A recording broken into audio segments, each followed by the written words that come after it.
Hello everyone, welcome to my channel. I am here to help you today. I know you use this video to fall asleep, so before that, like the video and subscribe to the channel. Also, where are you from and what time are you watching? Now get comfortable and relax. Case 1. Dedrick D. Gobert, best remembered for his brief but memorable role in John Singleton's 1990s crime drama film Boys and the Hood. Dedrick D. Gobert played the character Dookie, the wisecracking friend to Trey Styles and member of Doughboy's Crip gang. Although his role was small, his portrayal is notable for his sucking on an ever-present pacifier, something he is often cited as the originator of the pacifier trend that would become popular among teenagers and young adults during the early 1990s. Gobert began his brief acting career, which spanned over 4 years, by starring in several commercials but would later appear in 3 films, all of which were written and directed by John Singleton. Much like his on-screen co-star Lloyd Avery too, his life was senselessly cut short, and he died just days before turning 23. Gobert was killed in a fight over a weekend drag race, gunned down along with a friend during an argument with several Blood Gang members in Mira Loma, California. On the day of his death, Gobert, or V-Dub, as he was known to friends and acquaintances, had been attending an illegal drag race with several others, including his girlfriend. Newspaper articles at the time record that he died from a gang-related shooting. However, it is unknown if Gobert, an up-and-coming actor, had ever affiliated with gang members in the past. According to police sources, the perpetrators fled the scene of the crime in a 1993 or 1994 Honda Prelude. Gobert grew up under his mother's care, and Carolyn Gobert described her son as a friendly person who liked to joke with people and make them laugh. One incident from his past would seem to indicate that despite his comical nature, he was capable of violence. On August 6, 1989, Craig Netherly went to Gobert's house to resolve a dispute. Netherly and Gobert had grown up in the same neighborhood, and when he exited the residence as Netherly arrived, the teenaged Gobert was holding a handgun. On the day of his death, Gobert, or V-Dub, as he was known to friends and acquaintances, had been attending an illegal drag race with several others, including his girlfriend.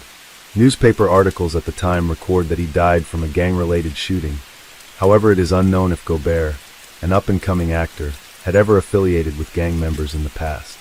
According to police sources, the perpetrators fled the scene of the crime in a 1993 or 1994 Honda Prelude.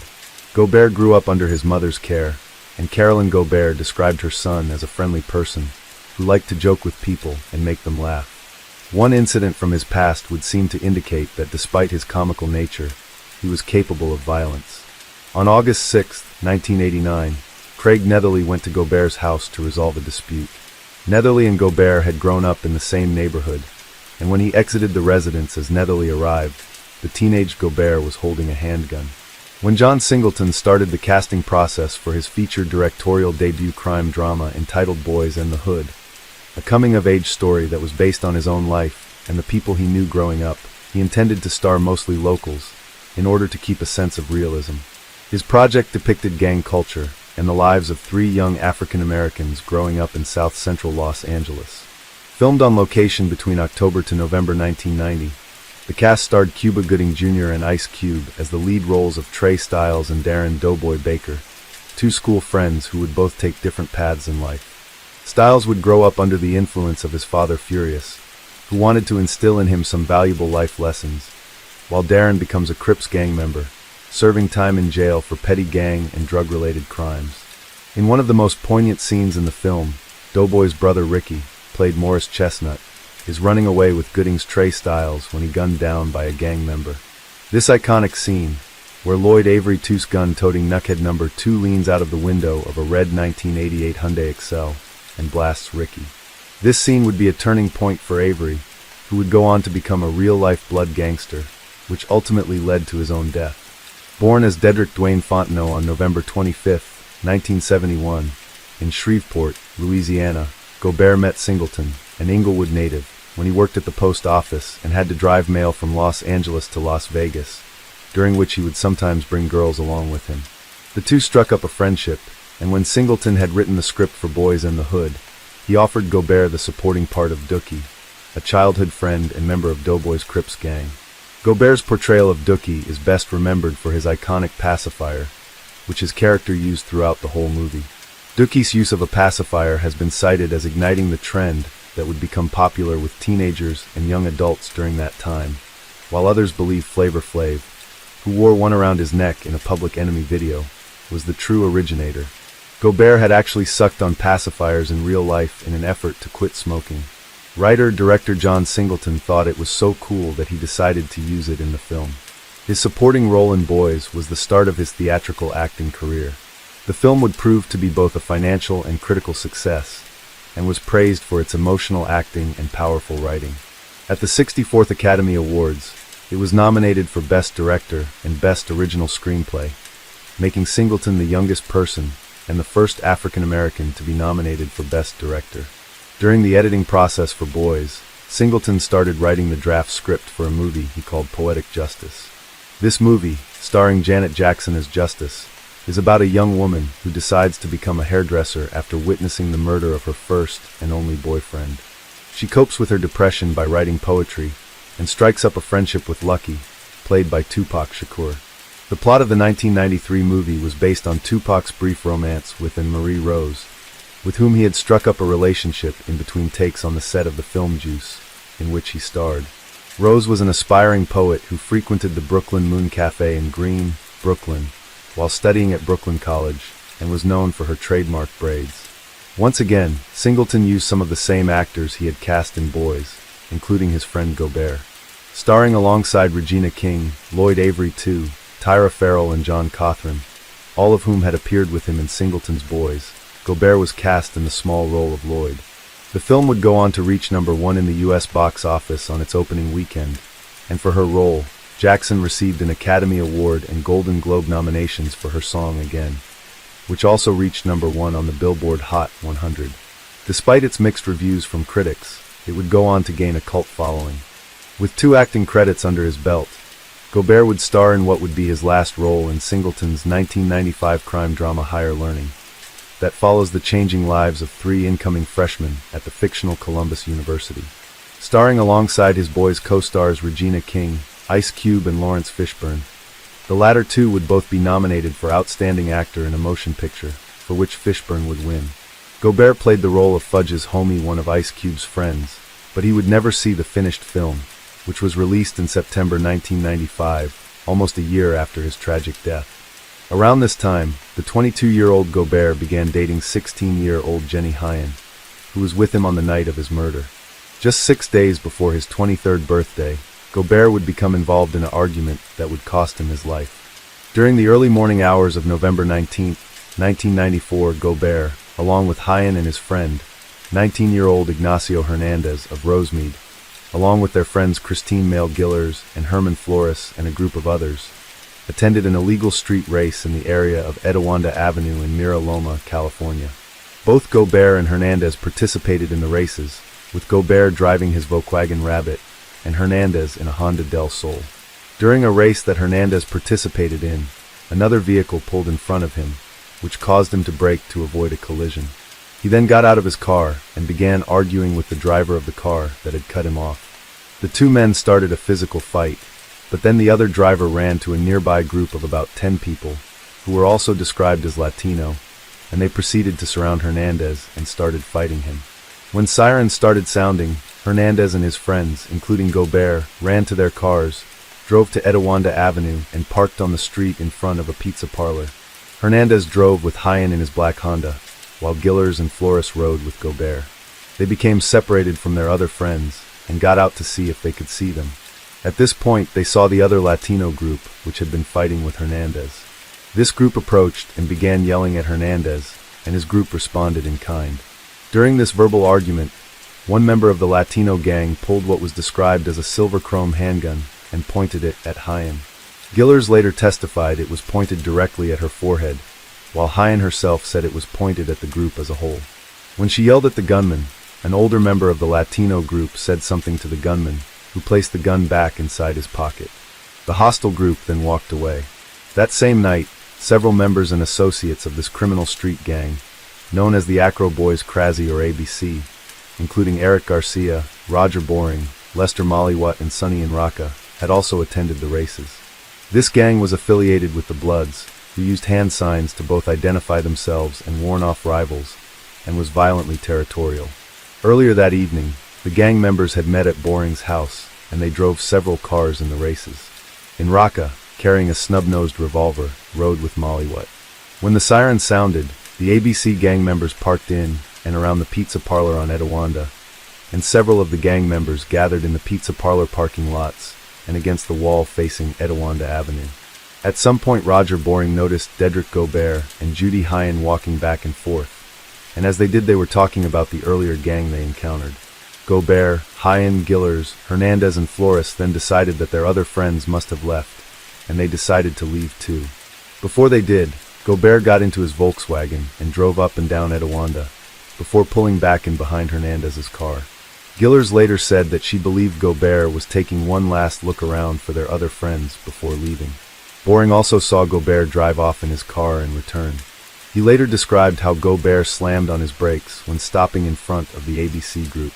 Mollywood testified that he saw Gobert circle the block in his car, and said he looked at the ABC group in what he believed was the wrong way. Gillers said she noticed the ABC gang members, that they were dressed in red, a blood gang color, and heard some of them say, "Blood, blood, blood," in their conversations while looking over at her group. She said she warned Gobert about this, but he approached the ABC gang members anyway. Gobert said to them, "What's up, cuz?" and "Fuck bloods, fuck slobs," and claimed to be a Mafia Crips member. He also raised his arms and made a Crip gang hand sign. The things Gobert said were an insult to a blood gang like ABC, and some of the gang members responded by saying, "What's up, blood?" an insult to a Crip gang member.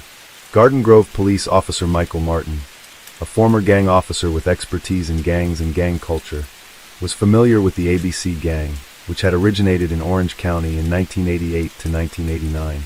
According to Martin, the insults from Gobert required the ABC blood gang to beat him down in order to maintain respect. Martin explains that such a beatdown would be for the benefit of, in association with, and at the behest of the gang. Gillers testified that the ABC gang members rushed Gobert before he was able to put his hands down and began beating him. Both Mollywood and Boring testified that their fellow ABC gang members thought it was humorous that Gobert would insult such a large group of bloods and laughed at him. Boring added that Gobert appeared intoxicated because he zigzagged on his feet. Hyen and Gillers believed that Gobert had drank most of a 40-ounce bottle of malt liquor while at the races, but said he drank nothing before that. A 40-ounce bottle of malt liquor was later found near the pizza parlor by Riverside County Sheriff's Detective Eric Speidel. It contained 2 ounces of liquid. Both Boring and Mollywood would claim that Gobert was rushed by the gang members when he responded to the gang's insults by reaching under his shirt, as though he was packing a gun. The gang, around 15 to 20 strong, began hitting and kicking Gobert. Gillers, Hernandez, and Hyen rushed in, shouting, "Stop it. That's enough," and tried to help Gobert. As the fighting carried on, the warring groups of people backed across the northbound lanes, over the center median, and into the southbound lanes of Etiwanda. It was here where Gobert ended up on the ground, being kicked, hit, and stomped. Hernandez attempted to free Gobert by pulling people away, and had gotten on top of Gobert to protect him. At that moment, Claudio Hortia, one of ABC gang members, kicked Hernandez in the head.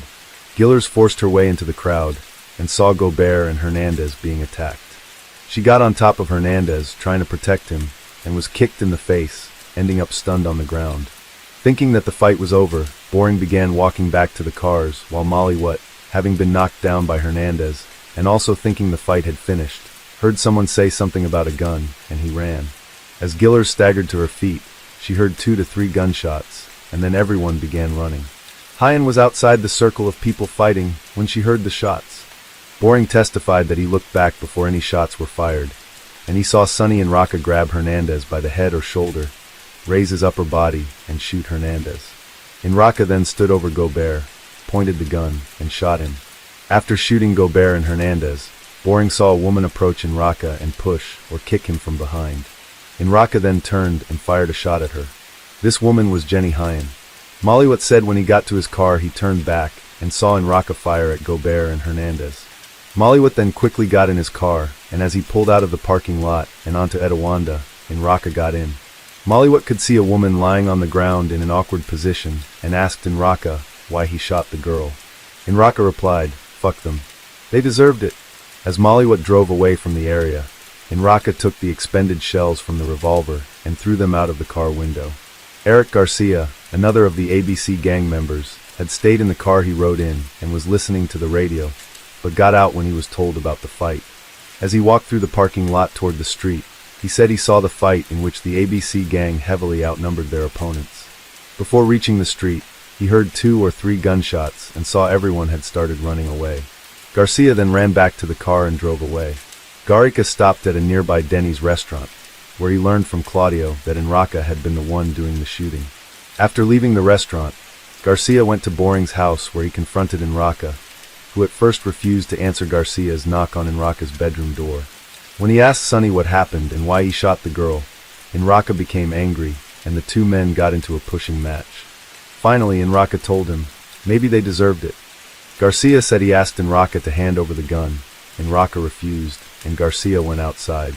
As he came outside, Enraca asked Garcia to take the gun, which he did, and kept it in his closet for a few days until Enraca came by asking for it and took it back. Back at the pizza parlor parking lot, sheriff's deputies began arriving at the scene of the shooting at around 2:20 a.m.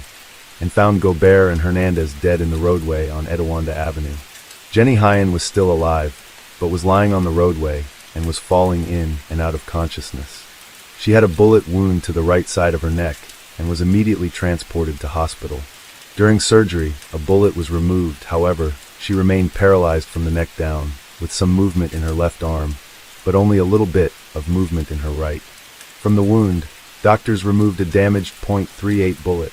This bullet had marks consistent with slippage, distortion in the rifling impressions, which indicated it could have been fired from a revolver, but it is possible to get slippage from a semi-automatic. However, forensic officers could find no .38 shell casings at the Etiwanda crime scene or around the deceased victims' bodies. The forensic pathologist conducting the autopsies of Gobert and Hernandez, Dr. Daryl Garber, recorded that he observed external trauma on both victims, which was consistent with having been caused during a fight. Hernandez had suffered 2 gunshot wounds which caused his death. The entrance wound of the first gunshot was located to the left rear of his head, above and behind the left ear. The bullet fragmented, and a portion was lodged under the skin at the entrance wound. The other part of the bullet had traveled through Hernandez's brain and lodged under the skin on the forehead.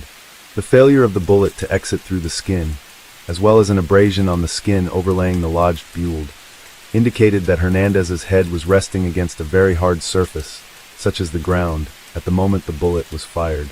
The second bullet had entered Hernandez's left back, traveled through the lower and upper left lung, perforated the heart and right lung, then stopped in the muscles of the right front chest. Dedrick D.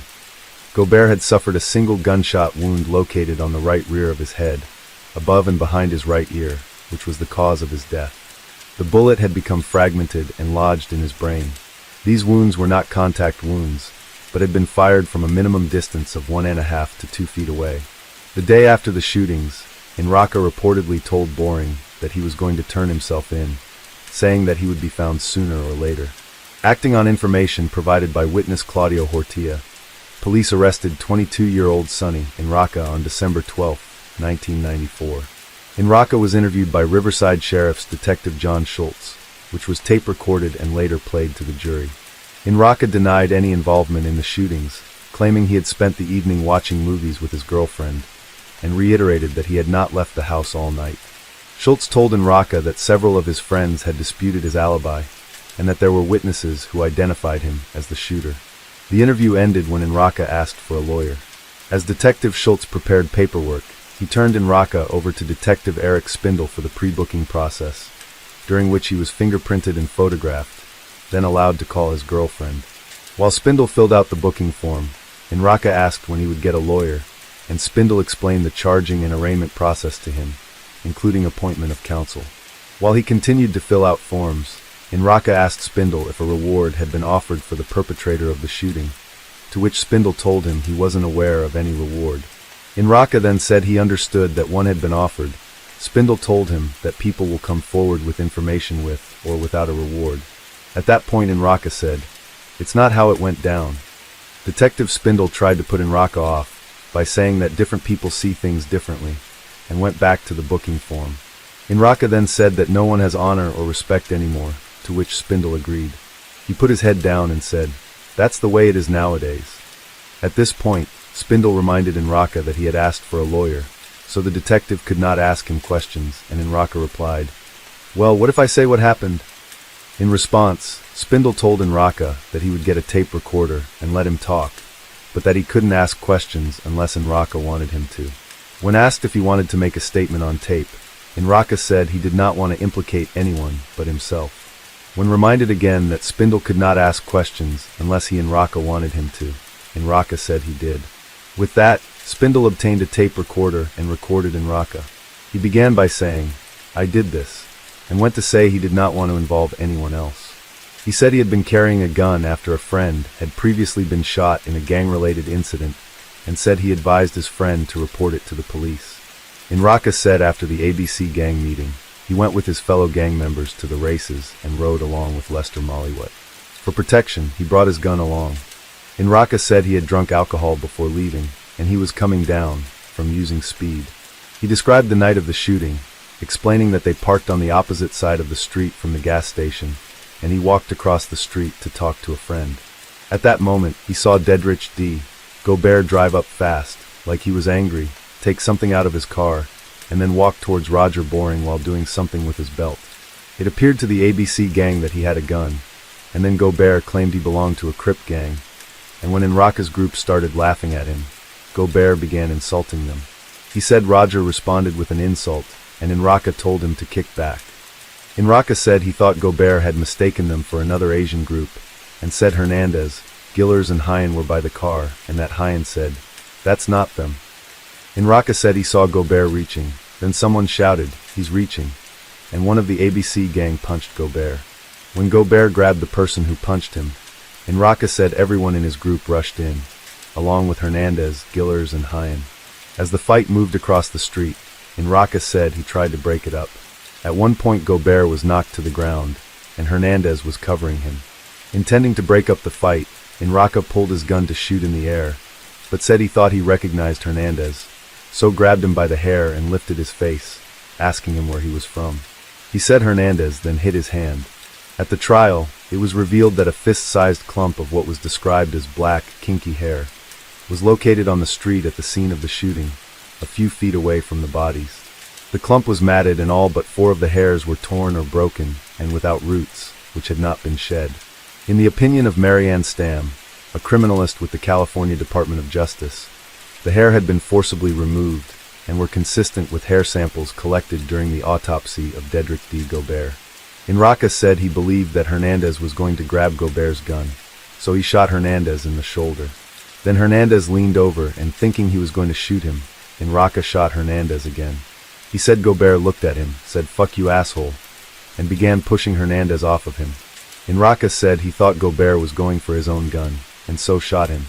As he turned, Jenny Hyen pushed him and came at him. He said he raised his gun, hoping to scare her, waved his other hand at her, and backed up. When Hyen charged him again, he said he pulled the trigger, thinking he was firing over her head. Altogether, Enraka said he fired 4 shots from his 5-shot revolver, a snub-nosed .38 special. He then got into Lester's car and threw the gun out onto the freeway during the ride home. He reiterated that he had been drinking that evening, but was not drunk. He again said he was coming down from speed and had consumed 2 lines, one at about 5 p.m. and the second sometime between 8 o'clock and 9 p.m. After giving his statement, Enraka agreed to accompany Detective Spindle in an attempt to locate the gun. During the drive, Enraka said he removed the expended shells and threw them out of the car window, and then threw the gun out onto the freeway. The gun was never located. The next day, Enraka accompanied Detective Spindle to the scene of the crime, and there reenacted his version of the shootings, which was videotaped. On several occasions after his arrest, Enraka spoke with Garcia and told him he had confessed. On March 13, 1998, the District Attorney of Riverside County filed an amended information charging appellant, Sonny Enraka, with the murder of Ignacio Hernandez, the murder of Dedrich D. Gobert, and the attempted murder of Jenny Hyen. As to all 3 charges, it was alleged that the crimes were committed for the benefit of, at the direction of, and in association with a criminal gang. Enraka pleaded not guilty and denied the allegations. Enraka's jury trial commenced on March 10, 1999, at Riverside County Superior Court before Judge W. Charles Morgan. Several members of the ABC gang testified at the trial. Derek Taguchi said that he was at Roger Boring's house the night of November 18, 1994, and used methamphetamine within Raqqa. He said they used it a couple of hours before everyone left for the races, but he couldn't remember how much they had used.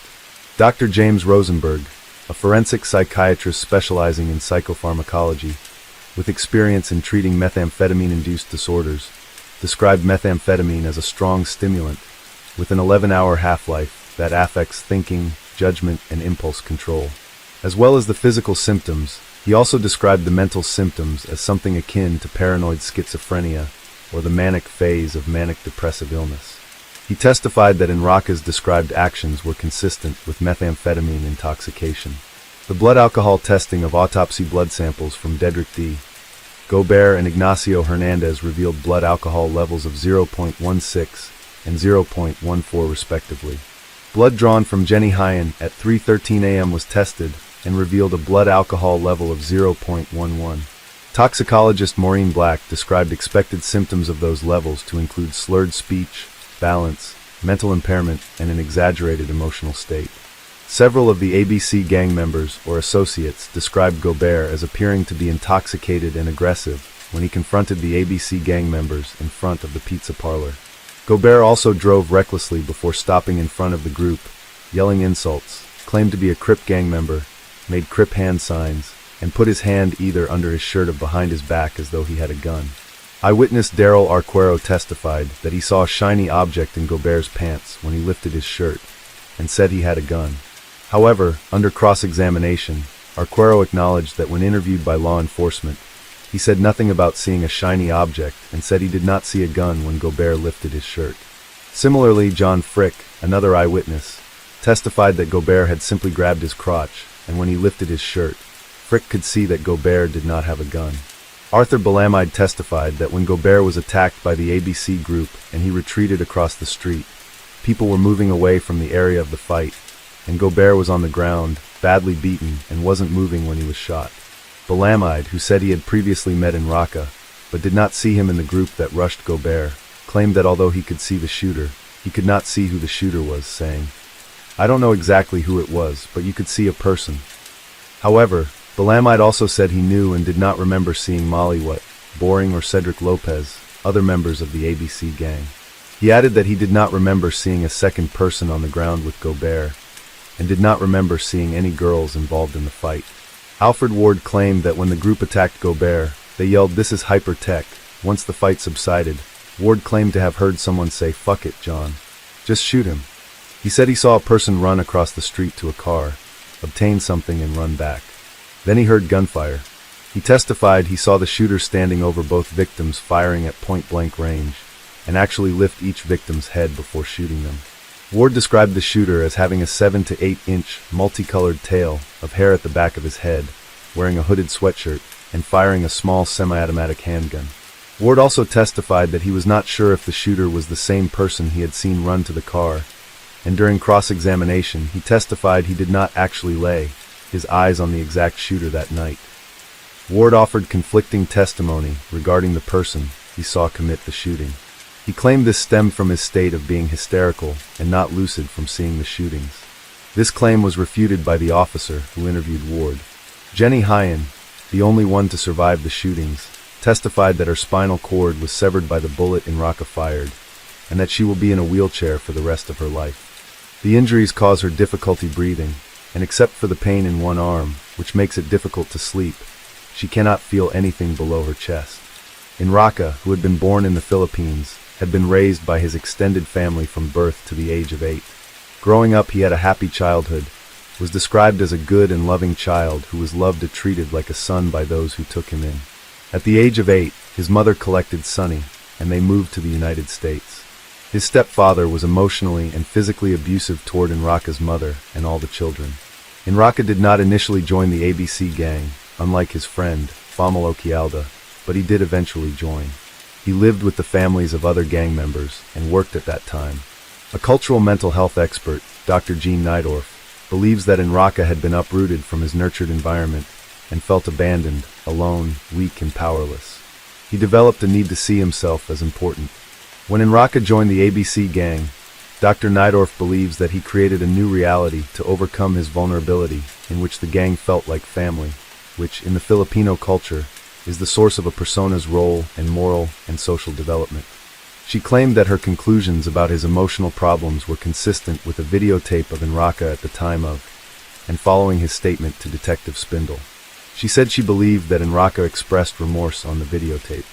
But the prosecution presented the image of Enraka as a leading gang member who had killed the victims when his honor and that his gang had been disrespected. Hernandez and Gobert were laying semi-conscious on the ground when Enraka approached and shot Hernandez in the back and in the back of the head, then shot Gobert in the back of the head. The prosecutor aptly characterized these killings as executions, not simply murders.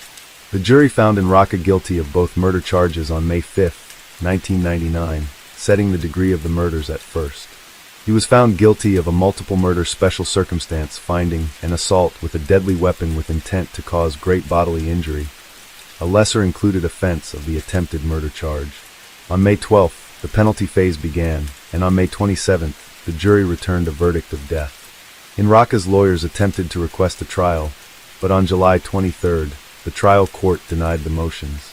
After 20 years on death row, Enraka received a reprieve from then-Governor Gavin Newsom, who signed a sweeping order in March 2019, putting an executive moratorium on California's death penalty, which granted the same reprieve to another 736 inmates on death row. The life and death of Dedrick D. Gobert mimicked that of another young actor whose life was taken before his full acting potential had been realized. Lloyd Avery, too, had appeared in 2 movies alongside Gobert, Boys in the Hood and Poetic Justice, and both would be murdered, their deaths stemming directly and indirectly from their association with criminal gangs. Avery was murdered in prison by his Satan-worshipping cellmate, Kevin Roby, while serving a sentence for the murders of 2 drug dealers in July 1999. Gobert played a Crips gang member in Boys, and claimed to be one prior to his death, while Avery played a Blood in the same film, and eventually joined the Black P. Stones, a subset of the Bloods criminal gang. In a case of art imitating life, these 2 young men embraced the gangster lifestyle, and it led to their deaths. Case 2. Who is Kevin Roby? On September 6, 2005, correctional officers at Pelican Bay State Prison entered one of the shared cells, and there found the body of 36-year-old Lloyd Avery II. The former Hollywood actor had been bludgeoned and strangled to death by the other occupant of the cell, Kevin Roby, who had performed what appeared to be acts of ritualistic worship with the dead body of his fellow cellmate. The murder of Avery occurred 2 days prior to the discovery of his body, and there were many unanswered questions about just how the prison guards had failed to notice or realize that a gruesome murder had been perpetrated by a dangerous criminal with a sickening criminal past. The motive for the crime is equally shocking, as it appeared to be an apparent ceremonial covenant carried out by a Satanist. Since December 1989, when the Pelican Bay State Prison was opened, there had been some 17 murders up to September 2005. In order to understand the 18 murder, which as fate would have it turned out to be the brutal death of actor Lloyd Avery II, it is necessary to look at the life and crimes of Kevin Roby, the man who committed a senseless murder that correctional officers failed to prevent. At the age of 23, Kevin Roby, an Air Force Academy dropout, was sentenced for the murder of a member of his own family. On January 31, 1987, detectives arrived at the home of Roby's mother, who lived at West 37th Street in Los Angeles. They were there to question Roby about his eyewitness testimony concerning the apparent abduction of his older sister, 25-year-old Velmalyn Hill. According to Roby, Hill had been kidnapped from their mother's home by 3 men dressed as Japanese ninja warriors. He could offer very little information about the men who carried off his sister, but detectives asked him if he would walk them through the kidnapping crime scene. As he did, the detectives found his sister's body covered with dog food in a large trash can. With suspicion cast on his version of events, Roby was arrested. It was found that Velmalyn Hill had died a particularly violent death. She had been raped twice, sodomized, and strangled. Charged with murder, Roby was convicted in May 1988 at a non-jury trial by Los Angeles Superior Court Judge Robert Altman of 1 count each of murder, sodomy, and 2 counts of rape. He was also charged with raping another sister and received a sentence of life in prison without parole. When Pelican Bay opened in December 1989, Roby was sent to the Supermax facility, where he joined the other 40% of the inmate population who were serving life sentences for a range of violent crimes. At some point during his incarceration, Kevin Roby began taking an interest in Satanism. This interest eventually encapsulated his beliefs, and he replaced any previous religious ideas he might have had with a firm conviction in Satan. This new religion manifested itself to such an extent that Roby would refer to himself in correspondence as Satanic Christ. His time at Pelican Bay had been without incident. However, Roby was kept in a single cell to himself. In March 2001, a new prisoner arrived at Pelican Bay, one that would have a profound effect, albeit negatively, on the Kevin Roby.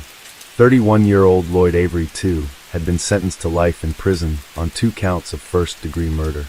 The former actor, who had starred in the hugely successful 1991 movie Boys and the Hood, in which he had played the member of a Bloods gang responsible for an on-screen murder.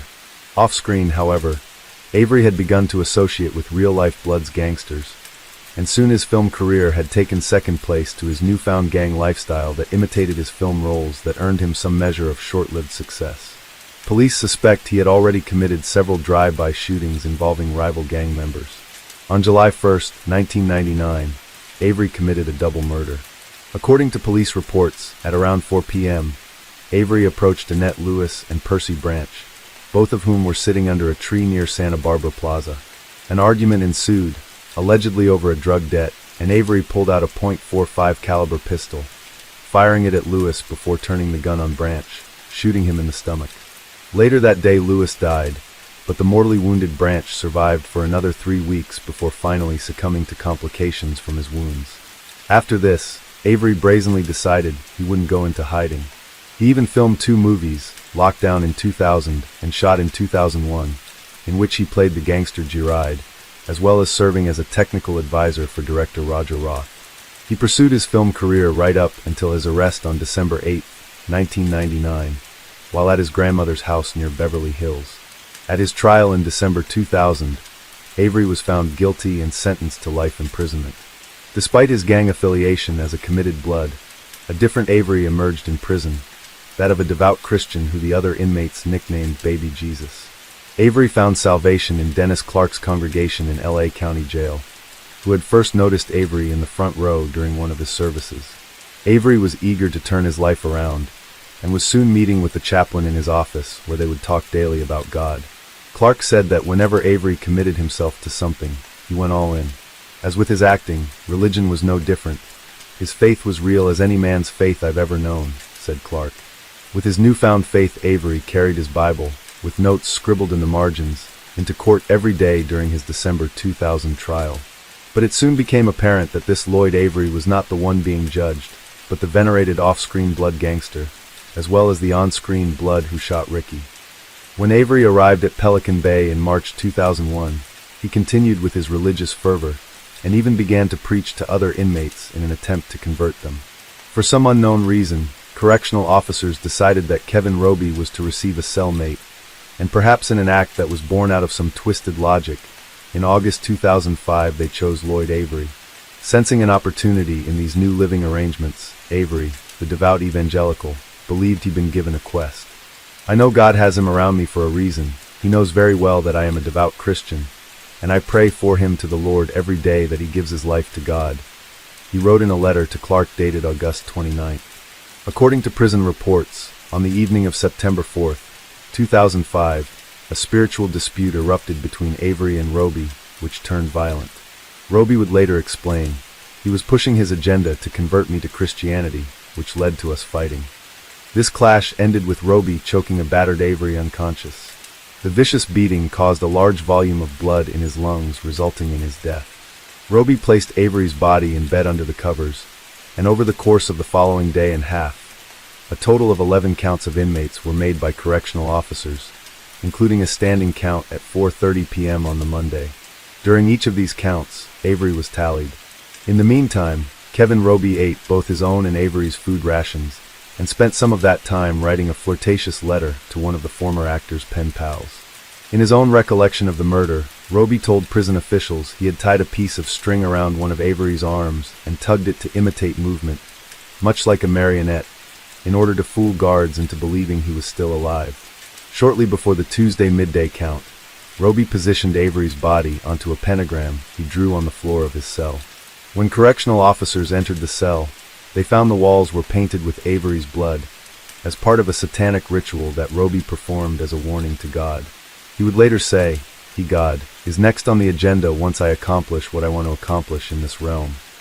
Kevin Roby was handcuffed by guards, and Avery's body was transferred to the infirmary, where medical personnel attempted to administer CPR.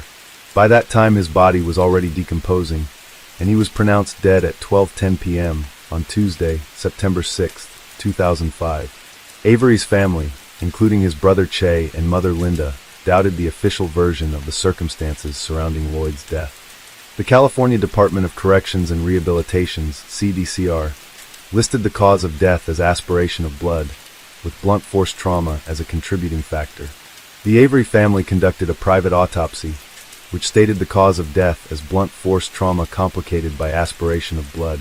It also made mention of the injury to Avery's skull, describing the 1.5-inch abrasion on his temple as suggestive of either a blow due to a flat surface such as a carpenter's hammer or impact on a similar type surface. The mention of a carpenter's hammer led to some, including the Avery family, to believe that it was possible Roby didn't act alone. However, the blunt force trauma from such a weapon would be similar to the type of wounds caused by Roby banging Avery's head on the stainless steel sink in their cell. A later CDCR investigation found no evidence that correctional officers played any part in the death of Lloyd Avery II. Hoping that a trial would provide more answers, the family urged local authorities to file charges against Roby. The Del Notre County District Attorney refused, citing that fact that Roby had both confessed to the crimes and was not eligible for the death penalty. The family appealed to the state attorney general, who were inclined to agree with the local DA's decision. A wrongful death lawsuit was considered, but the civil rights movement NAACP and Johnny Cochran's law firm decided to pass on representing the Avery family. Around this time, the CDCR conducted 2 investigations under the supervision of the California Inspector General Office's Bureau of Independent Review, one into the circumstances of Avery's death, and the other on the conduct of the correctional officers. The report was released in early 2007 and found that the correctional officers failed to follow basic procedures and guidelines, such as removing Avery's body before photographing the crime scene, and most importantly, for failing to notice he had been dead in his cell for 38 hours before his discovery. Following an appeal, 5 officers found guilty of misconduct received disciplinary actions ranging from a 5% pay cut for upwards of 45 days to a 10% pay cut for a 6-month period. When Linda Avery, mother of Lloyd, heard about the officers' punishment, she said, "So they just got a little tap on the hand. Crazy." When contacted in November 2020, the correctional officer who found Avery's body refused to comment, saying, "I have nothing to say about it, man. I'm retired. It's no longer a part of my life." Another correctional officer who had knowledge of the incident and who asked to remain anonymous said that miscounts are not uncommon. "These prisoners are assholes," he said in 2007. "These aren't nice people. So you're trying to get your count done, and there is one person who refuses to stand. Are you going to count him?" he asks. "We like a quiet day. We cherish a quiet day. I know all these officers involved in this case. They didn't do this on purpose. Was it lazy? Sure. Do they have absolute regret? Yes. To me, if there is any mystery here, it's why was Roby taken from a single cell status to being in a double? Who cleared it? Prison officials don't clear it. That's management." That same year, 2007, Pelican Bay administration officials declined to answer questions concerning the matter, citing third-party confidentiality and other individual privacy concerns. Kevin Roby remains incarcerated and continues to sign his letters Satanic Christ, believing himself, in his own words, to be the prophesied killer of God and the rightful ruler of this universe. In letters, he has described how it was necessary to perform 2 rituals over his body in order to fulfill some satanic prophecy. He claims he is not a devil worshipper, but insists he is the Christ of darkness. Roby announced his plans to release a book in September 2020, which he called The Satanic Christ, The Living Word of Darkness, which would contain 66 chapters in 6 sections, with a page count of 999 pages. However, it is unlikely that such a book would find a publisher due to his imprisonment. It appears the passage of time has not diminished Kevin Roby's own faith in his satanic beliefs. On August 11, 2024, an incident occurred at the California Institution for Men (CIM), where inmate Kevin Roby was being held. Located in the city of Chino, San Bernardino County, CIM, which is often referred to as Chino, or Chino Men's, as the locals call the prison, is a male-only facility that holds dangerous inmates such as Roby. At around 3:30 p.m., officers observed Roby exiting his housing unit, wearing only his underwear and no shoes. He reportedly ignored officers' orders to stop and continued to make his way towards the yard.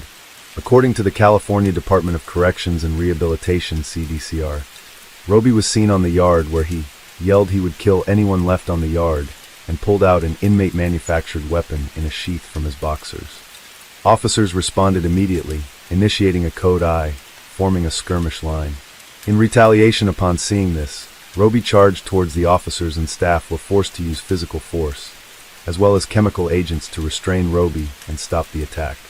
The report said Roby used the inmate-manufactured weapon to stab an officer on the side of his head. The wounded officer was transported to a medical facility where he was treated for lacerations and effects of the pepper spray used to subdue Roby before being released.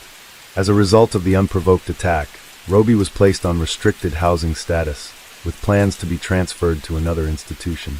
Case 3. A suave and debonair fashionista, Cesare Bonventre, was also a ruthless and dangerous criminal responsible for as many as 20 mob slayings. As a capo regime and made man, he was an influential member of the Bonanno crime family, one of the 5 families of the New York City Cosa Nostra. Hailing from Sicily, Cesare Bonventre arrived in America during the 1960s and became a bodyguard to then Bonanno family boss Carmine Galante. In order to gain further power, he betrayed Galante and was rewarded by the new family leadership. But his days were numbered. Bonventre was becoming too powerful and wealthy, and he soon earned the enmity of Joseph Massino.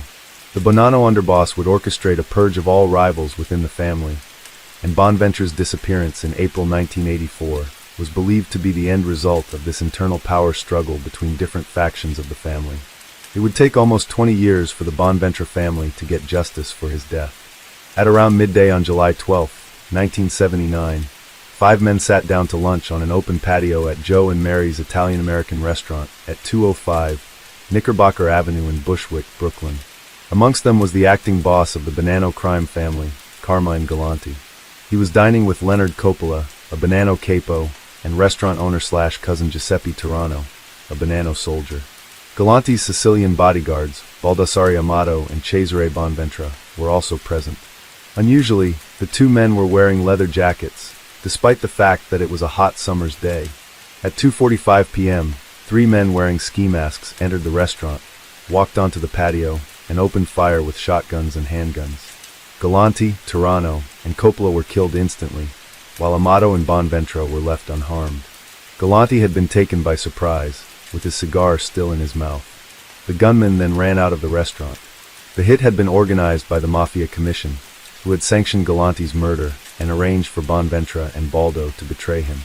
A week after the Galante murders, Bonventre was arrested by federal agents, but he was soon released and was never charged with the crime. As the unofficial underboss of the Bonanno family Sicilians, Cesare Bonventre held significant influence within the family, and with Galante's death he would go on to become a powerful capo or made man. Born on January 1, 1951, Cesare Bonventre grew up in Castellammare del Golfo, Sicily, and as a young man he was invited to move to New York. It was during the 1960s that the American Mafia began to import young men from Sicily to the United States to work as drug traffickers and hitmen. These Sicilians were known among their American cousin as Zips, due to their fast speech. As a member of the Sicilian faction of the Bonanno family, Bonventre worked as a bodyguard for the unofficial boss Carmine Galante. Several members of his family were involved with organized crime, including his uncle John Bonventre, a former Bonanno underboss, and his cousins Baldassare Baldo, Amato, and the first family boss Joseph Bonanno. The lean and handsome Bonventre was known as the Tall Guy because he stood close to 6 feet 7 inches tall. He was often seen with his shirt unbuttoned with a gold crucifix hanging from his neck. Bonventre was described by one author as having something about him that made him stand out from the other ethnic Italians. He wore stylish clothing, aviator sunglasses, and carried European-made man purses that embodied Italian couture, and frequented clubs, such as the Toyland Social Club and the Knickerbocker Avenue area with other Sicilian mobsters.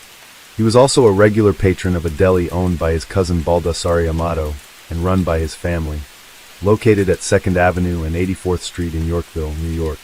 The deli would later burn down not long before January 1984, and the Amato family established an apartment building in its place with a sleek Italian cafe and restaurant called Biffy. In 1979, shortly before the assassination of Carmine Galante, Cesare and his cousin Baldassare were arrested for carrying illegal firearms in their car after being stopped by police at the Green Acres Mall in Valley Stream, New York. Galante had an intense rivalry with Carlo Gambino and had ordered the deaths of at least 8 members of the Gambino family in order to take over a massive drug trafficking operation. Galante, who had seized control of the family in 1976, had also angered members of his own family for his refusal to share the proceeds from these lucrative narcotics deals. His death was ordered by the official Bonanno boss Philip "Rusty" Rastelli, who relayed the order to Joseph Massino, a loyal soldier, who passed the request on the Mafia Commission, the controlling board of mafia leaders who sanctioned the hit. Such was the power of the Sicilian faction of the family. Rastelli was required to get approval from the Zips for the murder to go ahead. After the Galante killing, Philip "Rusty" Rastelli became boss of the family once again, despite being incarcerated at the time, while Joseph Massino became underboss. For his part in the Galante murder, Bonventre was promoted from soldier to capo and joined Salvatore Catalano's Brooklyn crew. At the age of 28, Bonventre became the youngest capo in Bonanno family history, and soon became involved in the importation and drug trafficking of heroin from Sicily into New York pizza parlors, known as the Pizza Connection. Whenever he was questioned by law enforcement, Cesare would identify himself as a pizza man from Brooklyn. Although Rastelli was the head of the Bonanno family, it was believed by many that Massino was the real power behind the throne, and he began vying for control over the family with Dominic "Sonny Black" Napolitano, another Rastelli loyalist capo. Both Massino and Napolitano would eventually join forces against a bigger threat from another faction led by Alphonse "Sonny Red" Indelicato. When Massino got word that the Indelicato crew were attempting to take over the family, he decided to act. The 3 capos, Indelicato, Philip Giacone, and Dominic Trinchera, were invited to a meeting at a Brooklyn social club on May 5, 1981. But the meeting was a trap, and inside waiting for them was 4 gunmen, including Salvatore Vitali and Bonanno-affiliated Montreal boss Vito Rizzuto, who was hiding in a closet ready to ambush them. When the 3 men arrived along with Frank Lino, they were shot to death. Lino escaped unscathed by running out the door. Massino had consolidated his power and prevented another faction from assuming control of the family. Cesare Bonventre had originally supported the planned coup, but switched sides and joined the Rastelli/Massino faction. It is strongly believed that if Bonventre and the Zips had stayed loyal to Indelicato, he would have probably taken over the Bonanno family.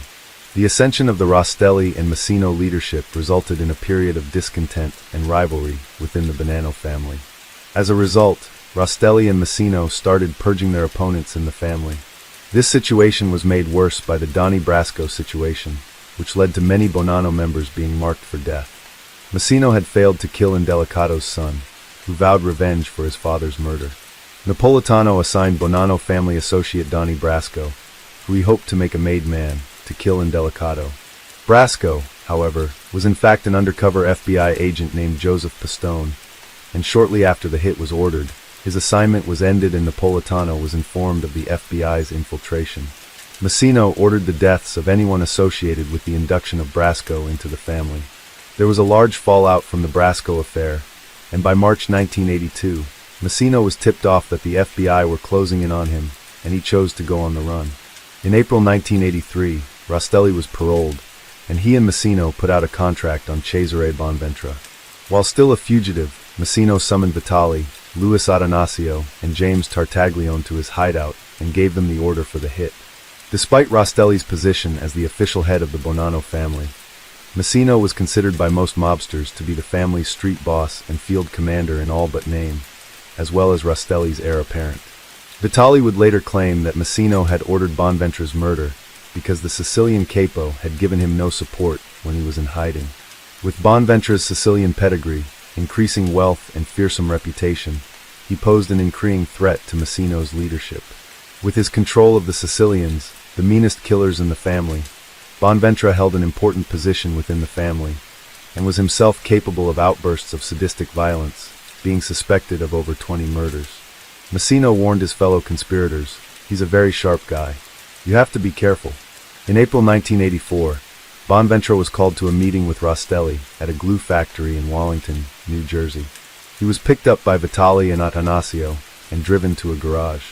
On the way, Atanasio shot Bonventura twice in the head, but to their surprise he was still alive and began grabbing the steering wheel and trying to crash the car, forcing the two hitmen to fight him off. As Vitali steered into the garage, Bonventura crawled out of the car, and Luis Atanasio killed him on the garage floor with 2 more shots. The task of disposing of Bonventura's corpse was handed to Gabriel and Fanny, who promised Vitali that Bonventura's remains would disappear forever. His body was hacked to pieces and dumped into 3 55-gallon glue drums, which were then moved by the killers to the 4th-floor offices of a trading company in Garfield, New Jersey. Shortly after his death, Bonventura's widow gave birth to their only son.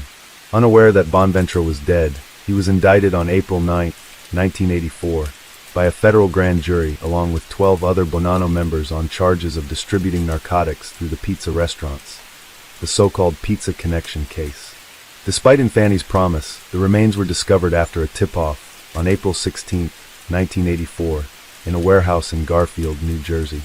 Cesare Bonventura was later buried at St. Charles Cemetery in Farmingdale, New York.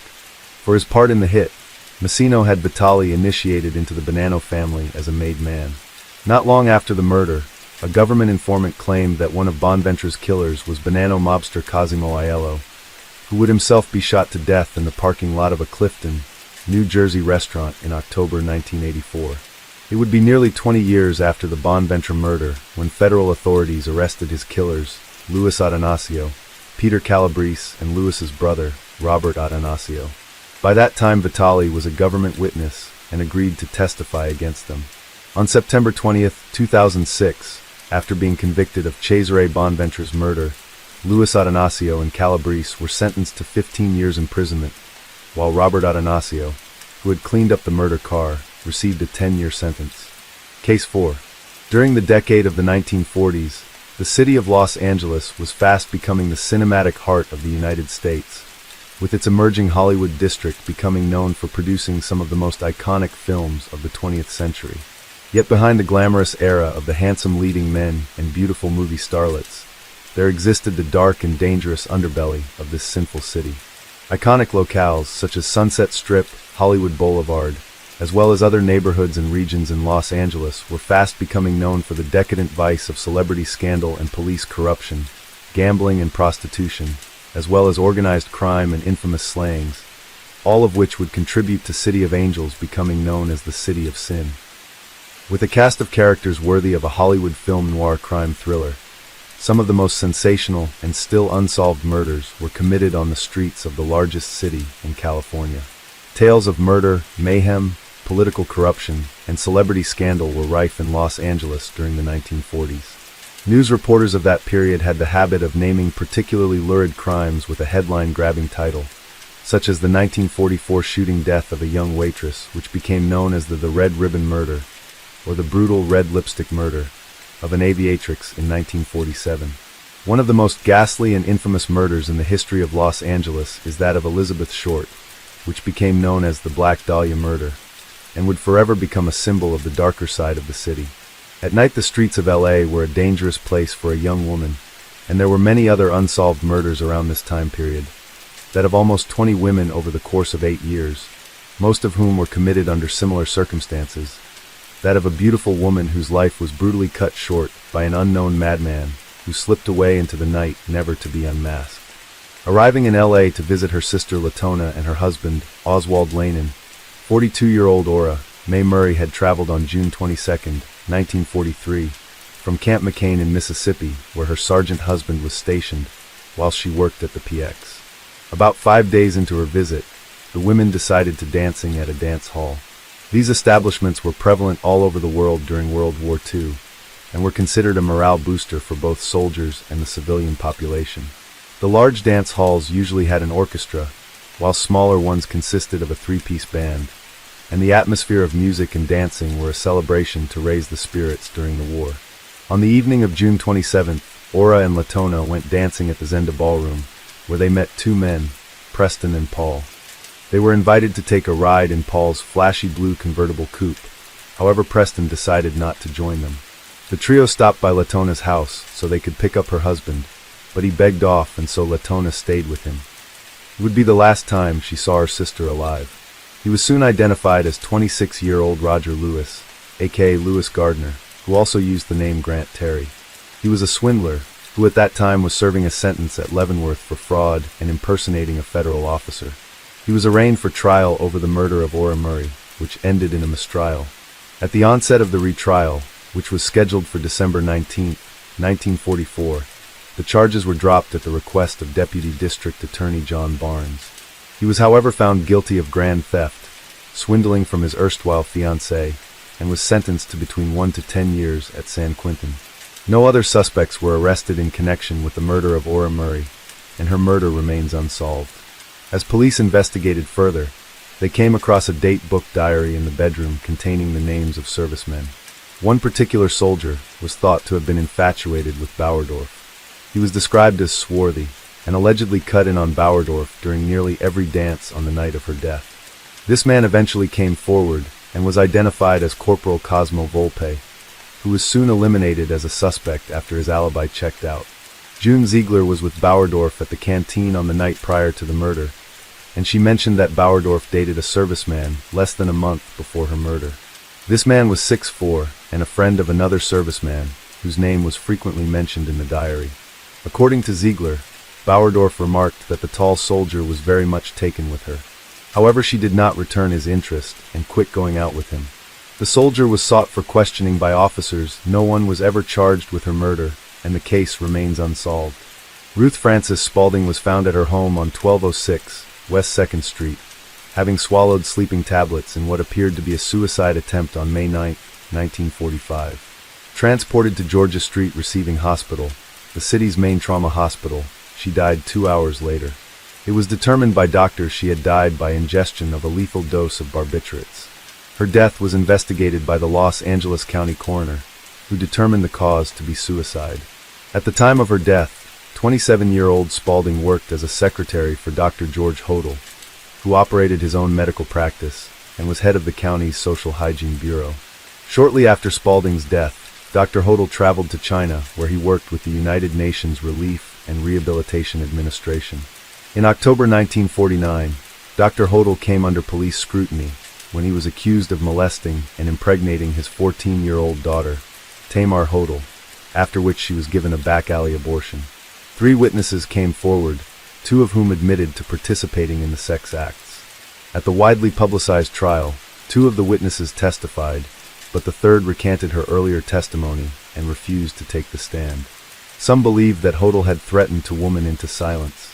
This resulted in Hodel's acquittal of the sexual assault charges in December 1949, and many believed his daughter had made up the abuse allegations for attention. It was this molestation case that first brought Hodel to the attention of the LAPD detectives investigating the Black Dahlia murder of Elizabeth Short in January 1947. Because of the nature of the crime and the belief that a doctor was involved, Hodel was now considered a potential suspect. He was also interviewed as a suspect in the June 1949 murder of Louise Springer, known as the Green Twig murder. However, no charges were ever brought against him for a lack of evidence linking him to the crime. The LAPD placed him under surveillance from February 18, 1950 to March 27, 1950, by installing 2 microphones in his private Hollywood residence on Franklin Avenue, which were monitored by up to 18 detectives. It was the intention of the surveillance squad to see if Hodel made any insinuating comments about his involvement in the Elizabeth Short's murder. Most of the transcript involves dull conversation, but does include Hodel having sex, talking about money problems, and berating his secretary. On the February 19, 1950, something sinister was recorded. 8:25 p.m., woman screamed. Woman screamed again. It should be noted the woman was not heard before the screams. Later that same day, Hodel was overheard talking to a confidant. Realized there was nothing I could do. Put a pillow over her head and cover her with a blanket. Got a taxi. Expired at 12:59. They thought there was something fishy. Anyways, now they may have figured it out. Killed her. On Wednesday, July 10th, 1946, Kenneth Landon, a service station operator, reported his wife as a missing person at the 77th Street Police Station. 36-year-old Gertrude Evelyn Landon had disappeared from her home at 9635 South Hoover Street in South Los Angeles, and initially police suspected the involvement of Mr. Landon as a possible suspect. On Sunday, July 15, 1946, 33-year-old Wilmington shipyard worker Theodore P. Walther was looking through junk at a dump site that was part of the giant gravel pit that recently had become the Chandler Palos Verdes Sand and Gravel Company. There he came upon the half-buried body of a woman, clad only in bra, panties, and shoes, and was wearing a large 22-stone engagement ring, a gold wedding ring, as well as a necklace. Captain J. Gordon Bowers of the Sheriff's Department verified the identity of the victim through fingerprints as that of Gladys Evelyn Landon. Considering the circumstances of the crime, police soon ruled out Kenneth Landon as a suspect in the case. There were many unusual aspects to the murder of Gladys Landon. Her car, a 1933 four-door Plymouth sedan, was missing, and apart from what little she was wearing, there were no other clothes found nearby, indicating that she had been killed somewhere else and driven to the gravel pit. Police ruled out robbery as a motive owing to the presence of the jewelry. Held on July 17th, the coroner's inquest revealed that Landon had died of strangulation, probably sometime before midnight on July 10th. Despite the brutal nature of her death, the coroner found no evidence of sexual assault. Her car would turn up on July 18th, having been abandoned at the corner of Menlo Street and Slauson Avenue, south of Exposition Park in South Los Angeles. Police never found any further evidence in the case. Her killer was never caught, and Mrs. Landon's murder was never solved. Over the years, many have suspected that Landon's killer might have been the same person responsible for the brutal death of Elizabeth Short, and that a vicious serial killer was stalking women on the streets of L.A. The murder of Elizabeth Short is perhaps one of the most enduring and infamous crimes in Los Angeles history, with numerous suspects put forward as the possible killer. Many books and films have been made with the intention of explaining the unsolved crime. Dr. George Hodel has been proposed as a leading prime suspect, owing to his own checkered criminal history, and the fact that he is a suspect in other murders of young women around the same time, some of which is suspected of being connected to the Black Dahlia case. In the months leading up to her murder, Short was herself investigating the series of murders in Illinois, known as the Lipstick Murders. It has been suggested that she was close to exposing the real murderer in those crimes, which were attributed to a young man named William Aarons, and that she was killed to prevent her from exposing the truth. But this is just one of many theories for her ghastly death. On February 27, 1947, 41-year-old Terry Tate of 123 North San Pedro Street was arrested on suspicion of the murder of his wife, Mary. She had been found strangled with one of her own stockings in her room at 107 Weller Street, described as a rooming house or hotel. At the inquest, the manager of the rooming house, Asachi Ujiri, testified that he last saw the victim on the Saturday night of January 18th, in the company of an unidentified white male. She was found the following Sunday morning by Ujiri, beaten and strangled. The coroner's jury recommended her husband be held for further questioning, but he was soon released. On July 1, 1947, Oscar Johann Hallgren, a 40-year-old former film technician, was held by police for the Tate murder. 3 witnesses positively identified Hallgren, of 341 West Poplar Street, Compton, as the man seen with Mrs. Tate shortly before her body was found. He had previously been a patient at Moose Lake State Hospital, MN, in 1940. He was released for a lack of evidence and later died in Long Beach, California, in 1976. Sadly, because May Tate was a black woman, her case did not warrant much press coverage in the wake of the Elizabeth Short murder, which occurred several days before. Police then focused on the man last seen with Jean during the hours before her death. Witnesses described how she was with a small man with a dark complexion at the Pan American Bar in West Washington Place. The bartender recalled how the pair left together. However, police were never able to trace the man. Her car was later traced to a parking lot, and witnesses said it had been there since around 3 a.m. on the morning of the murder. Another witness said a man was seen leaving the car at the location, However, this man was never traced either. Soon every lead went cold, and the red lipstick murder faded from the newspapers. 3 years later, during a reinvestigation ordered by the grand jury, detectives came across another suspect. Some 4 months before his brutal murder, the couple hired a painter named George Witt to work on the family home. It was discovered that Jean and George began seeing each other, and Witt would admit they went on several dates. When police questioned him, Witt's behavior aroused suspicion, and it was learned he had burned some clothes and several pairs of shoes around the time of the murder. He reportedly told investigators that he feared becoming a suspect, and believed he would be accused of the murder of Jean French once police found out about their affair.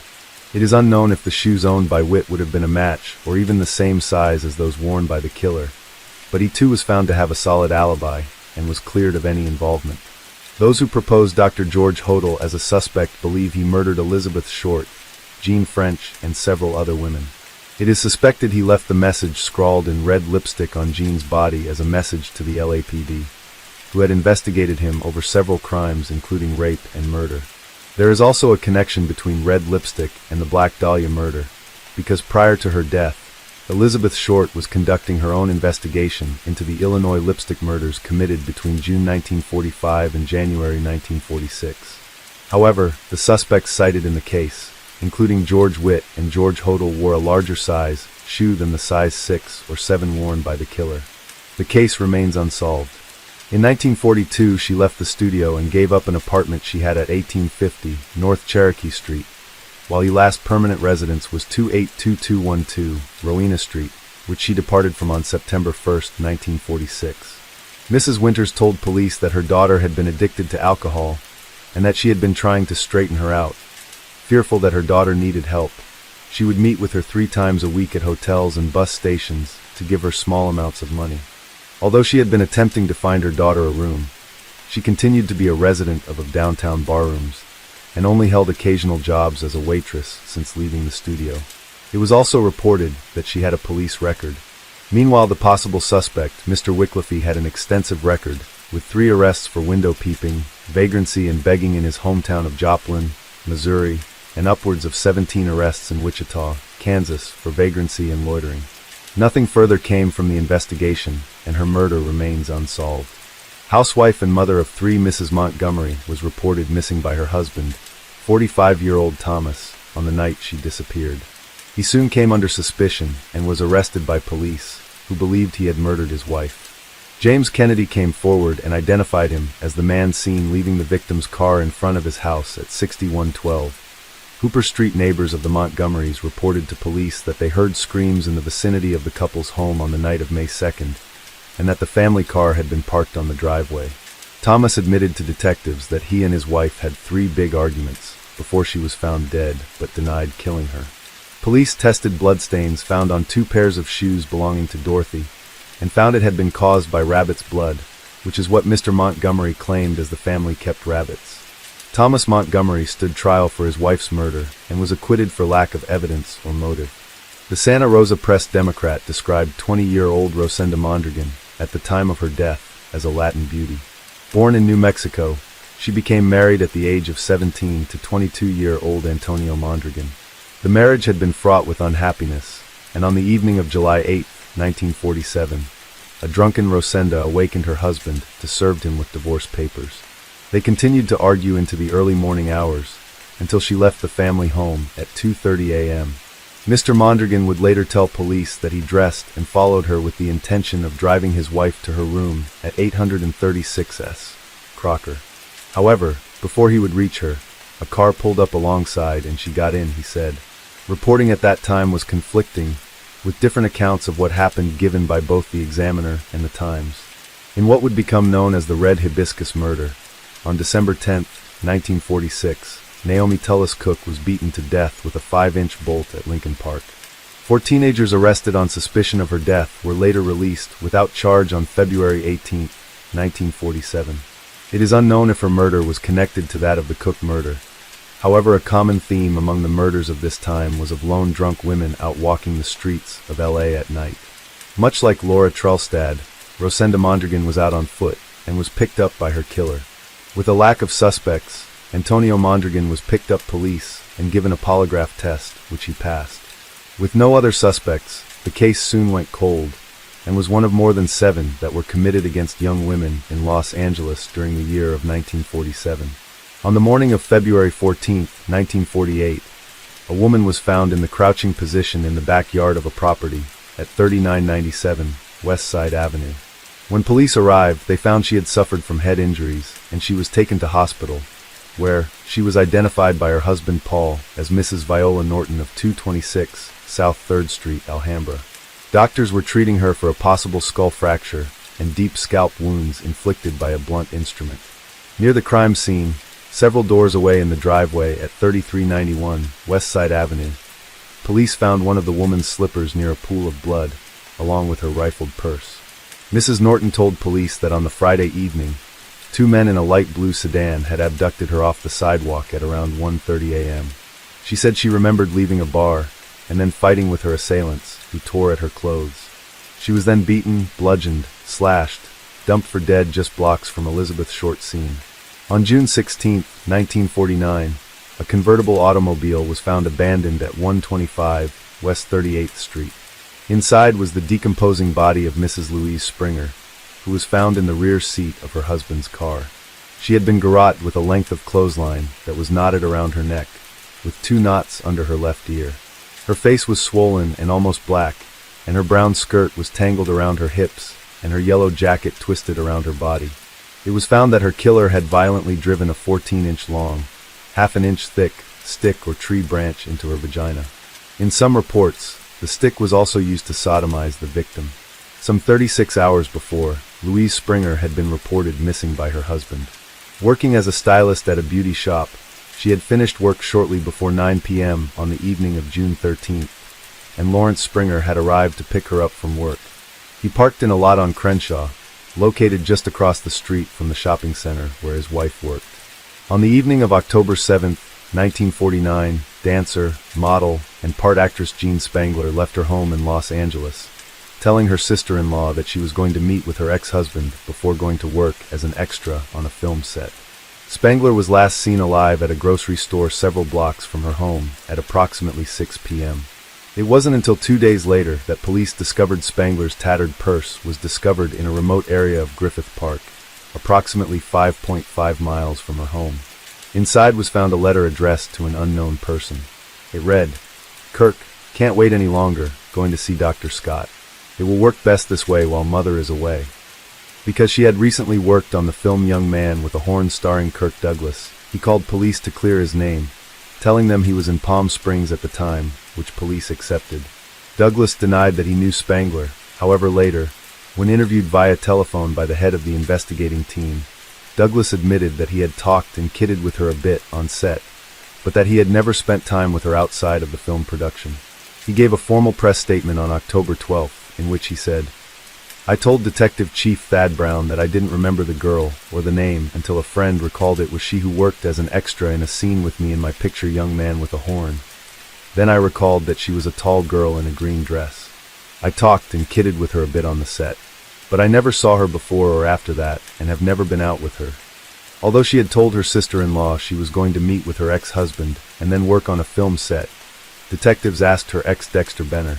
He told them he had not seen her for several weeks.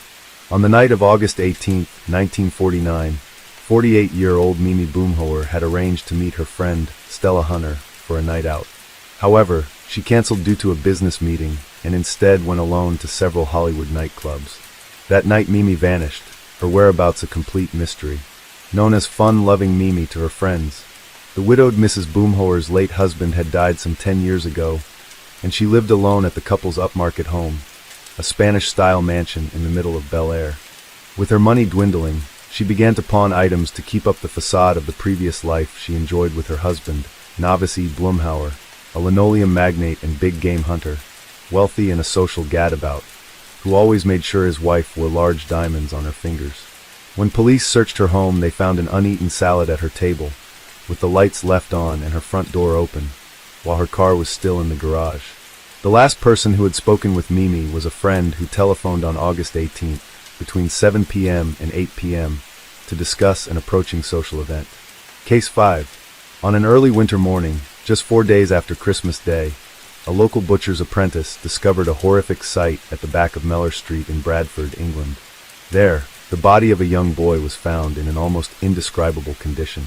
This crime came during the aftermath of the Autumn of Terror perpetrated by the serial killer, known as Jack the Ripper, and some even suspected the Whitechapel murderer responsible, owing to the dreadful escalation in his own slayings.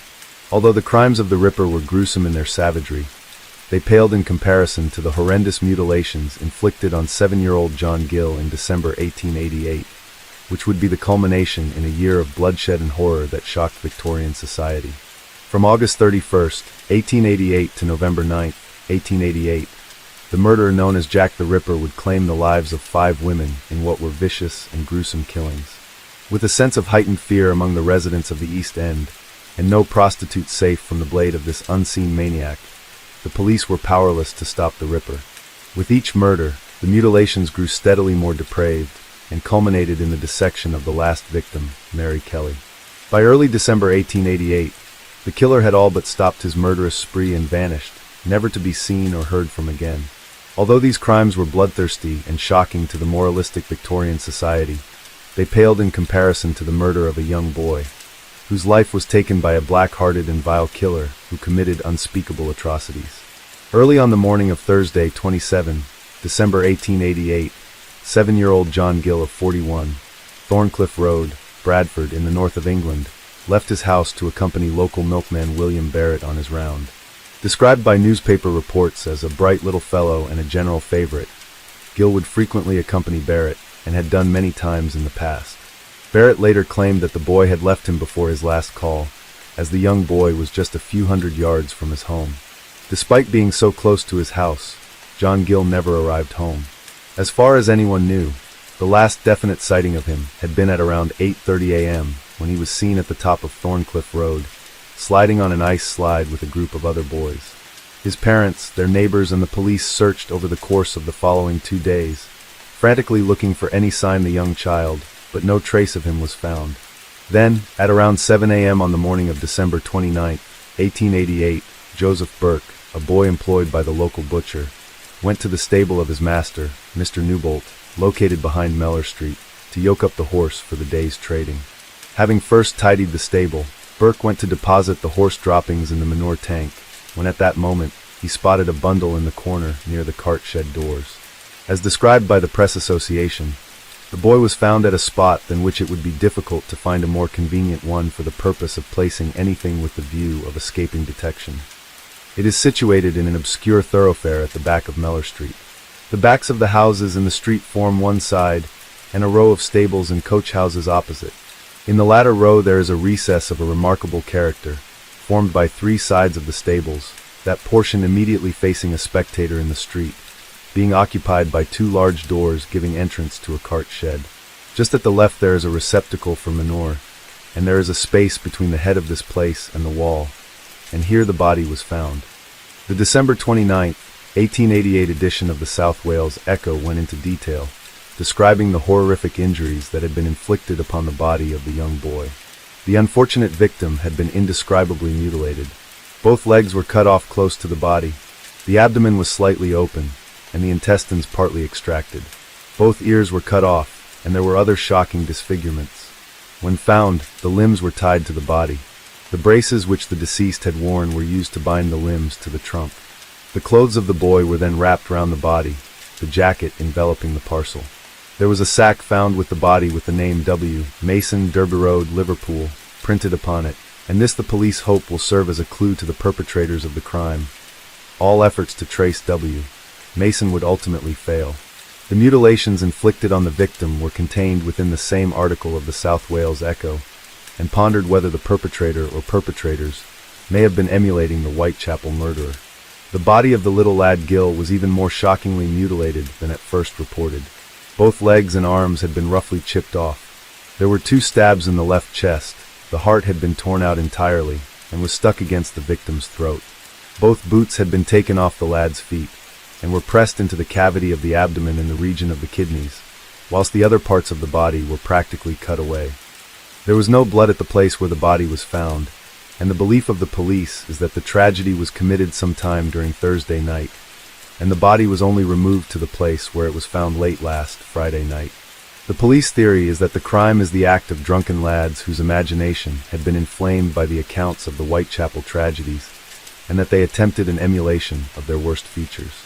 The legs and arms were tied to the body when it was found, and the whole of the remains were wrapped in a coarse cover, making it look like a large oblong parcel. By noon on December 29, 1888, police had made an arrest. The milkman, William Barrett, was arrested on suspicion of having murdered John Gill. In the December 31st, 1888 edition of the Sunderland Daily Echo, Barrett's appearance is described as he stood before the local magistrates. The prisoner Barrett was brought before the magistrates in a private room on Saturday. He is a well-built young man of fresh complexion, aged 23. He has been married 1 year and has 1 child. His character is good, and the people of this district are inclined to believe in his innocence. In a long statement read out by the chief constable, the grounds for detaining the prisoner were given to the court. First and foremost, the prisoner was the last person seen with the boy. Next, it was stated that the boy had been seen with the prisoner, according to a witness, after the time when the prisoner said he left him. The third was that there was a period of nearly half an hour on the Thursday night for which the prisoner could not account for, and it was possible that he might have been at the stable, of which he had charge, during that time. It was found that at stable the floor had recently been swillied with water, and there was also found a sheet, which was stained, and which had been handed to the forensic expert to find if those stains were of blood. At Barrett's house a large knife was found, and when examined was found to fit the 2 primary wounds. When the prisoner first saw this knife he denied any knowledge of it, but he afterwards admitted it was owned by him. Further evidence showed that the prisoner said at first that he knew nothing about the sheet, but afterwards he said his master had given him it for the horse. Barrett was remanded until the Wednesday. According to the Bristol Mercury, in its edition of Monday 31, December 1888, Barrett's wife, nor many of their neighbors were convinced that William had carried out the murder. As to the police inquiries, there is the strong feeling in the neighborhood of Thorncliffe Road that, despite the suspicious circumstances to which the chief constable directed the attention of the magistrates, the prisoner Barrett is guiltless of any attempt to injure the boy. Those who know him best give him an excellent character for steadiness and sobriety, and declare that he is the last man in the world to commit murder. A press representative visited Mrs. Barrett today and found her perfectly tranquil and collected. She said, "I have no doubt whatever of my husband's innocence." On being questioned as to the bread knife, she stated that the police came to the house yesterday and asked to be allowed to examine her cutlery. She showed the detectives where the table knives were kept, and they selected the most formidable one they could and then took it away. She affirms that the bread knife was regularly cleaned with the other cutlery at the end of the week. It wasn't long before people were drawing parallels between the murder of young John Gill and the crimes of still unsolved Whitechapel murders that had been committed throughout the East End over the previous autumn months. On Monday, December 31st, 1888, the Hull Daily Mail reported that the details of the crime allow that in some respects it surpasses, in its terrible character, the murders in Whitechapel. There, the fiend, having killed his victims, proceeded to mutilate their bodies on the spot. Here in Bradford, he takes away the life of an innocent lad, drains every drop of blood out of his body, and then commences the work of cutting it up, finishing his horrible performance by tying the parts together and depositing them in a dark corner 100 yards from the house where the little boy had lived.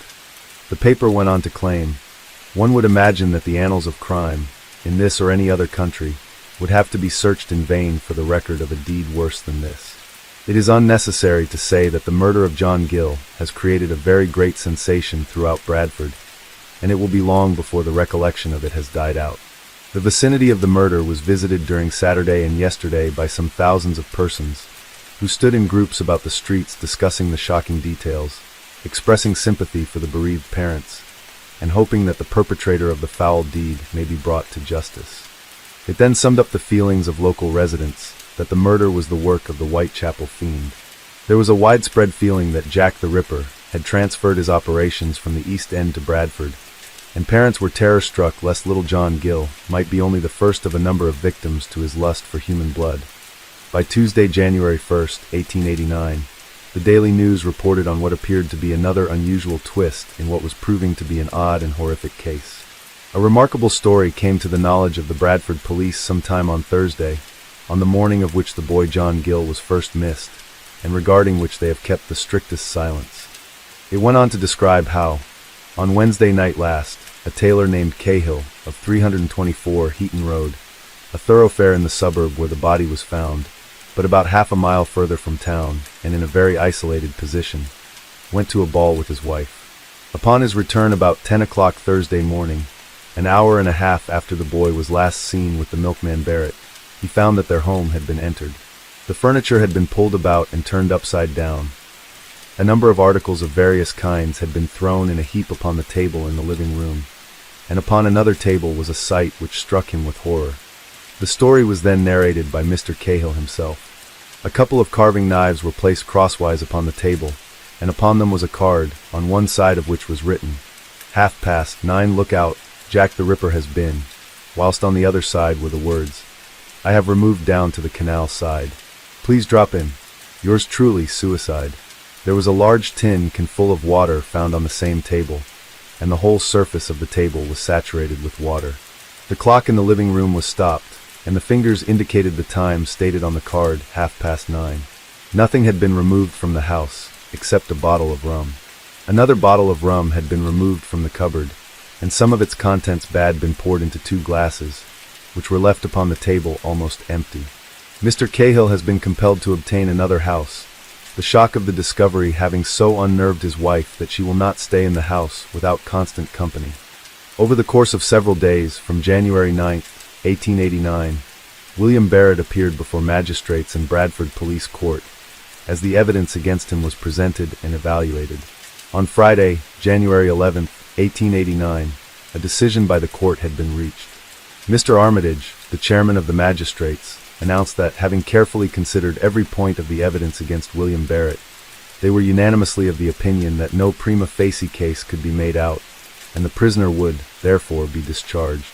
The Daily News reported on January 12, 1889, that there was a loud and prolonged applause in court, and when Barrett soon afterwards left the building and drove off in a cab, he was followed for some distance by a cheering crowd.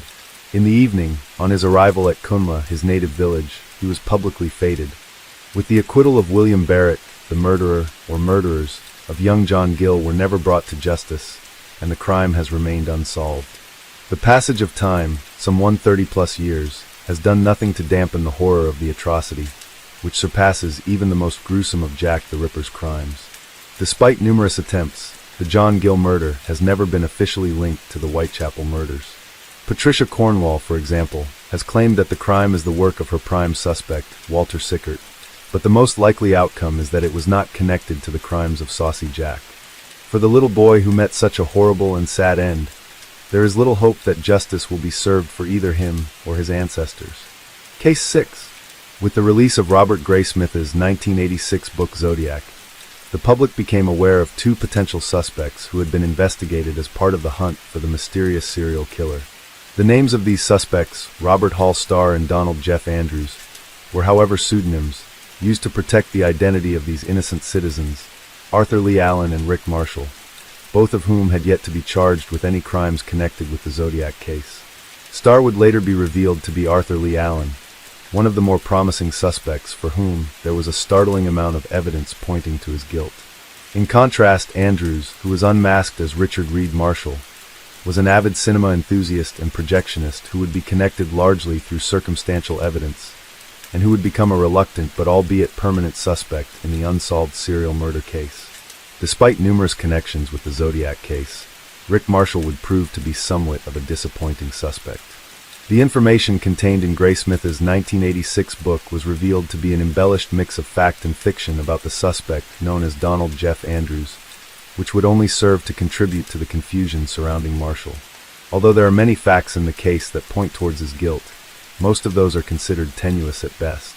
Retired Zodiac investigator Ken Narlow has commented about the man who was often cited as his favorite suspect, saying that Marshall makes good reading but is not a very good suspect in my estimation. With passage of time, the possibility that Marshall/Andrews could be the notorious Zodiac killer has diminished, so that many amateur Zodiac investigators consider the evidence against him mostly coincidental or speculative, but he has and most likely always will continue to remain on the list of potential suspects. While Charlie Chan is traveling to San Francisco by plane, a friend of Charlie, novelist Paul Essex, dies aboard the aircraft after receiving a radiogram warning him not to ignore Zodiac.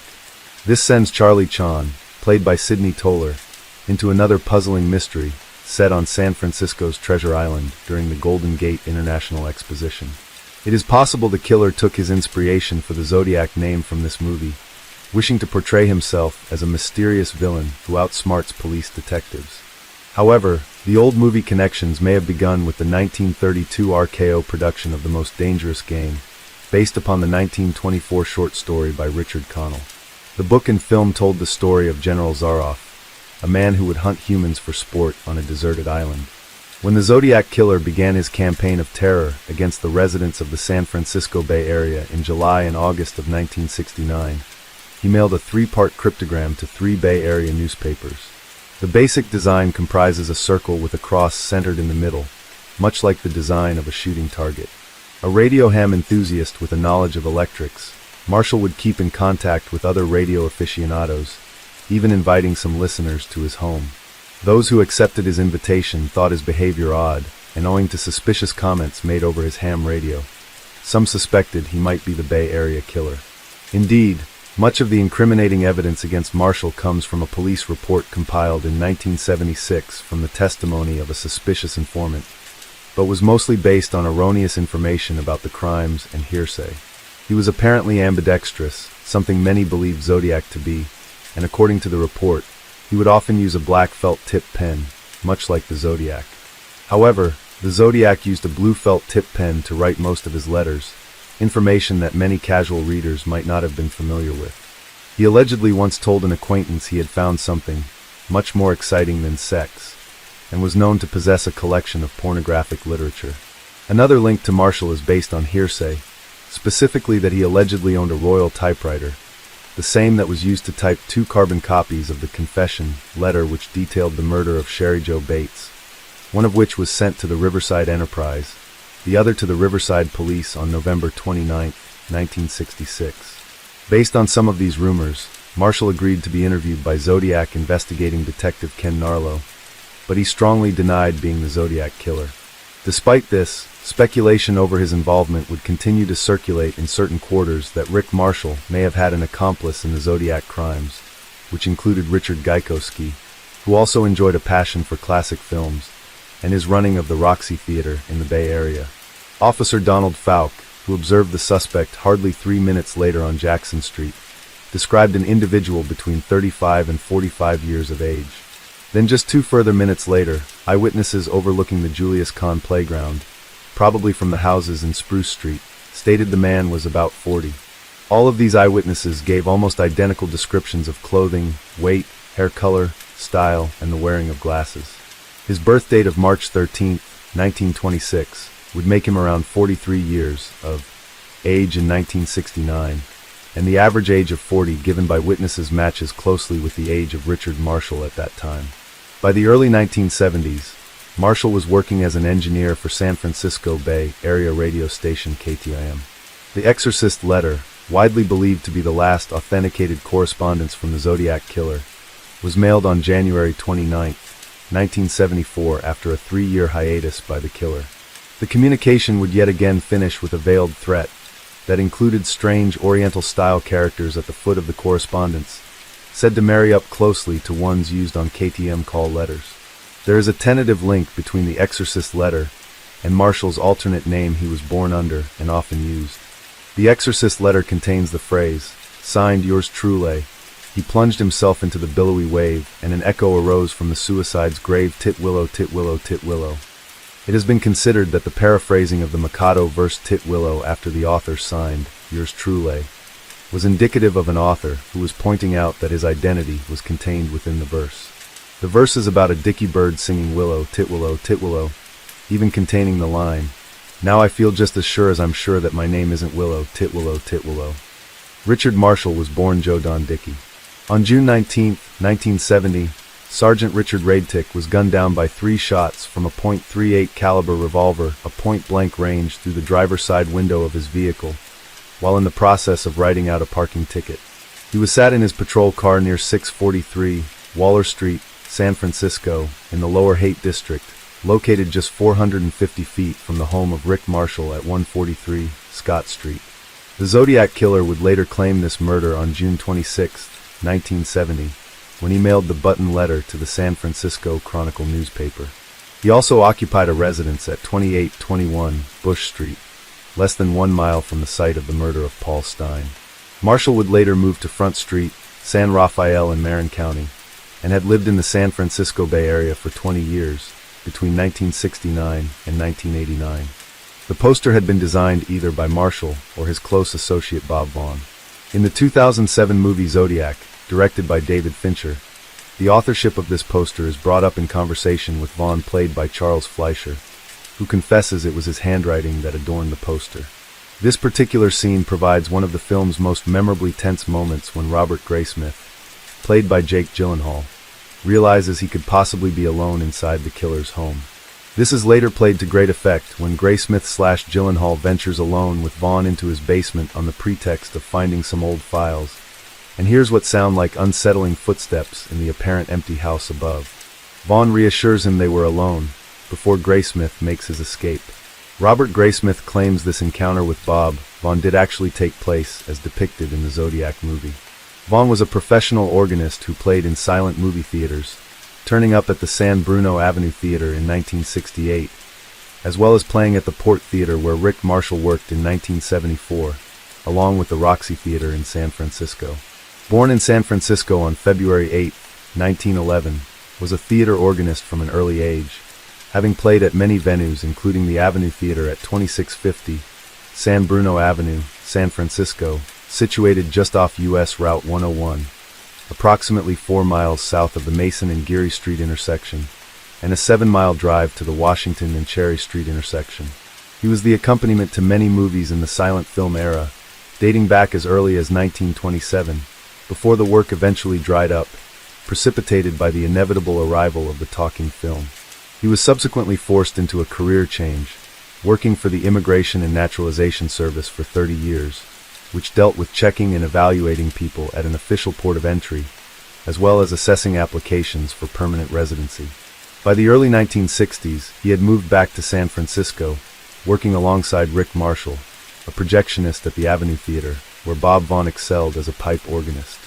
When the Avenue Theater ceased operating in 1984, Bob Vaughn would continue, performing at the Castro Theater at 429 Castro Street, the UC Theater at 2036 University Avenue, and the Town Theater at 1433 The Alameda, San Jose, where he stayed until 1999. Vaughn died at the age of 90 in Bakersfield, California on January 4, 2002. He would briefly be considered a Zodiac suspect. However, there is little evidence that connects him with the crimes.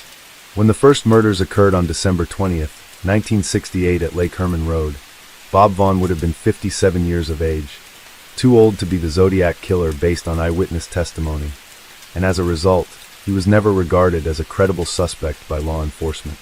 Yet his name would still appear on many Zodiac discussion boards based on his association with Rick Marshall. Ken Narlow, one of the lead Zodiac detectives, investigated Rick Marshall on account of the apparent fascination the Zodiac Killer had with the Mikado and the silent movie connection, but ultimately concluded that Rick Marshall was not a viable suspect. Marshall would also be the subject of an FBI investigation, but his records were expunged in 1993, and nothing remains from the case files. His handwriting, although a close match, was not enough to warrant charges. If some of the fingerprints held on file are the actual prints of the killer, such as the bloody partial fingerprint retrieved from the left dividing panel on Paul Stine's taxicab, then Rick Marshall was correctly discounted as a suspect after his fingerprints failed to match. Although other suspects in the Zodiac case are more promising than Rick Marshall, he has remained a potential candidate because of the many similarities between the brutal serial killer and this mild-mannered silent movie connoisseur. Case 7. Known as the Gray Man, the Werewolf of Wisteria, the Brooklyn Vampire, the Moon Maniac, and the Boogie Man, Albert Fish was the personification of nightmares. In November 1938, Mrs. Delia Budd of Manhattan received an anonymous letter claiming responsibility for the disappearance of her young daughter, who had vanished some 6 years previously. The letter described how the kidnapper had visited the Budd family home, and how 10-year-old Grace had agreed to go with him to a birthday party. When the young girl failed to return, the Buds soon realized she had been taken. The letter presented a terrifying picture of the author's intentions and the gruesome fate that awaited Grace Budd. This letter would, however, prove to be the killer's undoing and lead detectives straight to him. Albert Fish was the quintessential boogeyman, the stuff of nightmares for children and parents alike. A child rapist, serial killer, and cannibal, Fish confessed to other crimes but was suspected of the unsolved murders of many more children who vanished.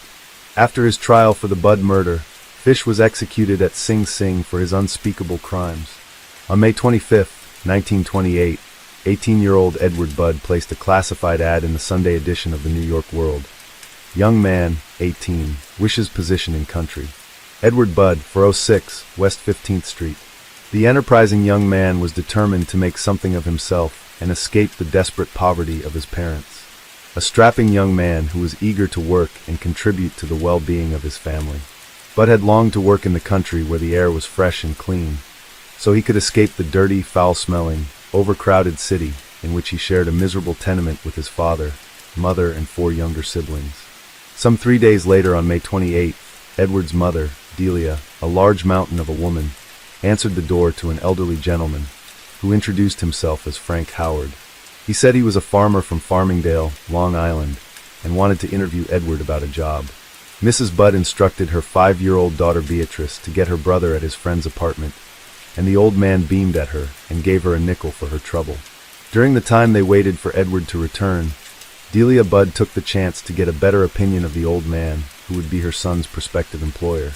She was humming a song, and coming straight from church, she still wore her Sunday clothes.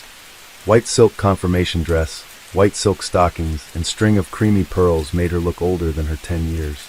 Her huge brown eyes and dark brown hair contrasted with her very pale skin and pink lips. She was a really pretty young girl.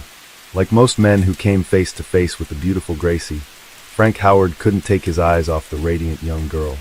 As he handed her a huge wad of bills, he said, "Let's see how good a counter you are." The impoverished Budds were shocked by the sight of so much money that this old man was carrying in his pocket. $92.50, she declared in short order. "What a bright little girl," Mr. Howard said, giving her 50 cents to buy candy for herself and her little sister Beatrice. The kindly old man then said he would come back later in the evening to pick up the 2 boys, and gave them $2 to go to the movies. First, he had to go to a birthday party that his sister was throwing for one of her children. As he was about to leave, he invited Gracie to go with him to his niece's birthday party. He told her mother he would take good care of her and make sure that little Gracie was home before 9 o'clock that evening. When Delia asked where Mr. Howard's sister lived, he replied that she resided in an apartment house at Columbus and 137th Street. Delia was hesitant, unsure that she should let her go, but Albert Sr. convinced her that it would be good for Gracie. "Let the poor kid go. She don't see much good times." With that, Delia helped Gracie put on her good coat and her gray hat with the streamers, and followed her daughter and Mr. Howard outside and watched them walk down the street and disappear. That first evening there was no word from Mr. Howard and no sign of little Gracie. Her parents endured a torturous and sleepless night with no message from their beautiful daughter. The next morning, they sent Edward down to the police station to report his sister's disappearance. Police Lieutenant Samuel Dribbin had nothing but bad news that day for the Budds. When detectives arrived the next day to investigate the disappearance of the Gaffney boy, they refused to believe the 3-year-old witness, who stuck to his simple yet sinister explanation.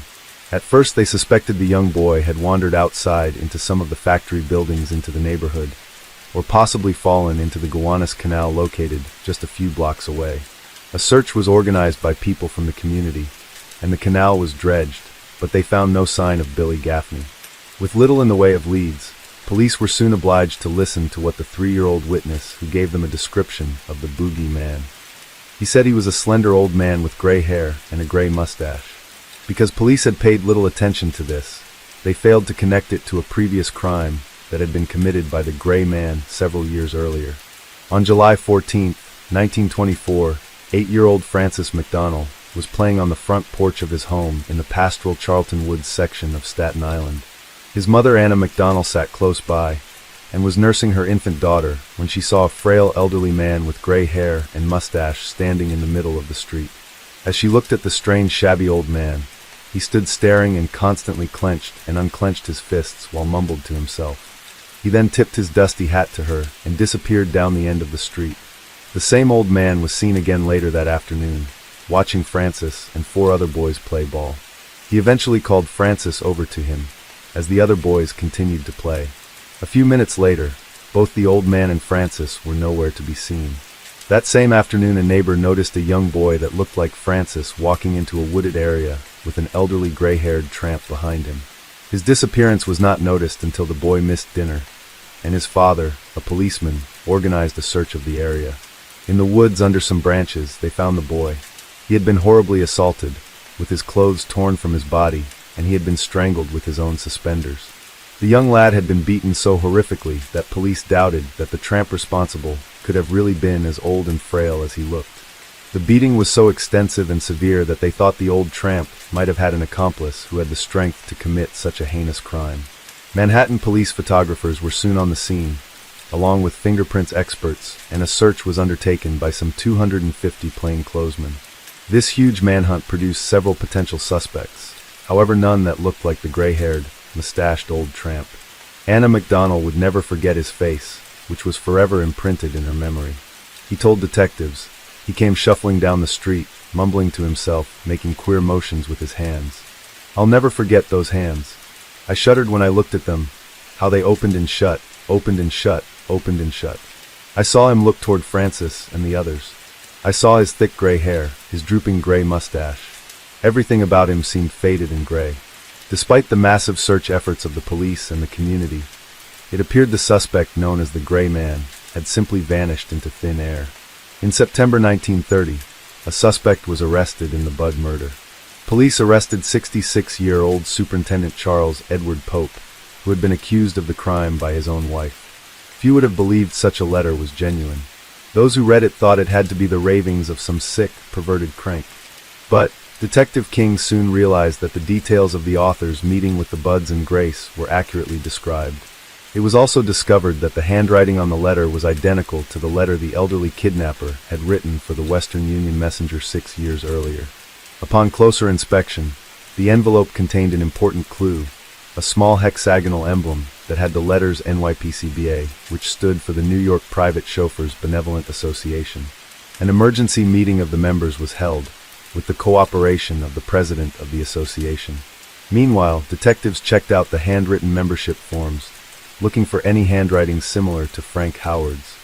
Detective King proceeded to ask the members, all of whom had passed the handwriting test, to report anyone who had taken the association's stationery. Soon enough, a young janitor came forward, admitting that he had taken a couple of sheets of paper and a few envelopes. He said he had left the stationery in his old rooming house at 200 East 52nd Street. He planned to lure him to a remote location, restrain him and cut off his penis, leaving him to bleed to death. When he saw the strapping young Edward and his friend Willie, Fish was convinced he could overpower the two of them, and evidently had a lot of experience in that with his previous crimes. Upon leaving the Budd house the first time, Fish had purchased the tools he would use to murder and mutilate Edward Budd and his friend Willie. He bought a cleaver, saw and butcher knife, and wrapped up these implements of death into a bundle which he left at a newsstand before he went to the Budd home for the second and last time. It was only after seeing young Gracie and knowing that it was she he desperately wanted to kill that he changed his mind and altered his plans. When he left that day with the unsuspecting young child, he stopped back at the newsstand to pick up his bundle before taking a train to the Bronx and then to the village of Worthington in Westchester. For his child companion, he only bought a one-way ticket. As Gracie had only twice in her life been out of the city, she was excited by the 40-minute ride into the countryside, which was an adventurous treat for her. No questions were asked about the cannibalism aspect of the letter, and neither was this information volunteered by the prisoner. The police may have considered it too insane to be true, or perhaps they were already thinking about a future trial, and that including such horrific details about cannibalism could bolster the inevitable defense case for insanity. That night the capture of Albert Fish had leaked to the newspapers, and soon reporters descended on the Budd apartment with the news. Shortly afterwards, Mr. Budd and his son Edward were driven to the police station by Detective King to help identify Fish as the man who took Grace. Edward did more than identify Fish, and threw himself at the old man. "You old bastard! Dirty son of a bitch!" Surprised at Fish's lack of emotion, Mr. Budd asked him, Don't you know me?" "Yes," Fish answered politely. "You're Mr. Budd." In response, Mr. Budd said, "And you're the man who came to my home as a guest and took my little girl away," with tears in his eyes. Albert Fish was facing indictments in Manhattan and Westchester County. With Albert Fish in jail, police got a major break in one of their unsolved murder cases. During the initial investigation in the disappearance of Billy Gaffney, the police suspected he might have been murdered by serial killer Peter Kudzanowski, who operated at the same time an area as Fish and was responsible for the murders of 3 children. He was eventually ruled out as suspect in the Gaffney case. After his capture, the motorman on the Brooklyn trolley line saw a picture of Fish in the newspaper and came forward to identify him as the nervous old man that he saw on February 11, 1927. Joseph Meehan, the retired motorman, said Fish was the man he saw trying to quiet the little boy sitting with him on the trolley. As he watched the two carefully, the little boy, who didn't have a jacket or coat, was crying for his mother continuously and had to be dragged on and off the trolley by the old man. The little boy, it would turn out, was identified as the abducted Billy Gaffney. Presented with this evidence, Fish admitted to his involvement in the death of Billy Gaffney and described the unspeakable things he did to him. Around 1919, Fish had stabbed an intellectually disabled boy in Georgetown, Washington, D.C. He intentionally chose people who were either mentally handicapped or African American as his victims, explaining that he assumed these people would not be missed.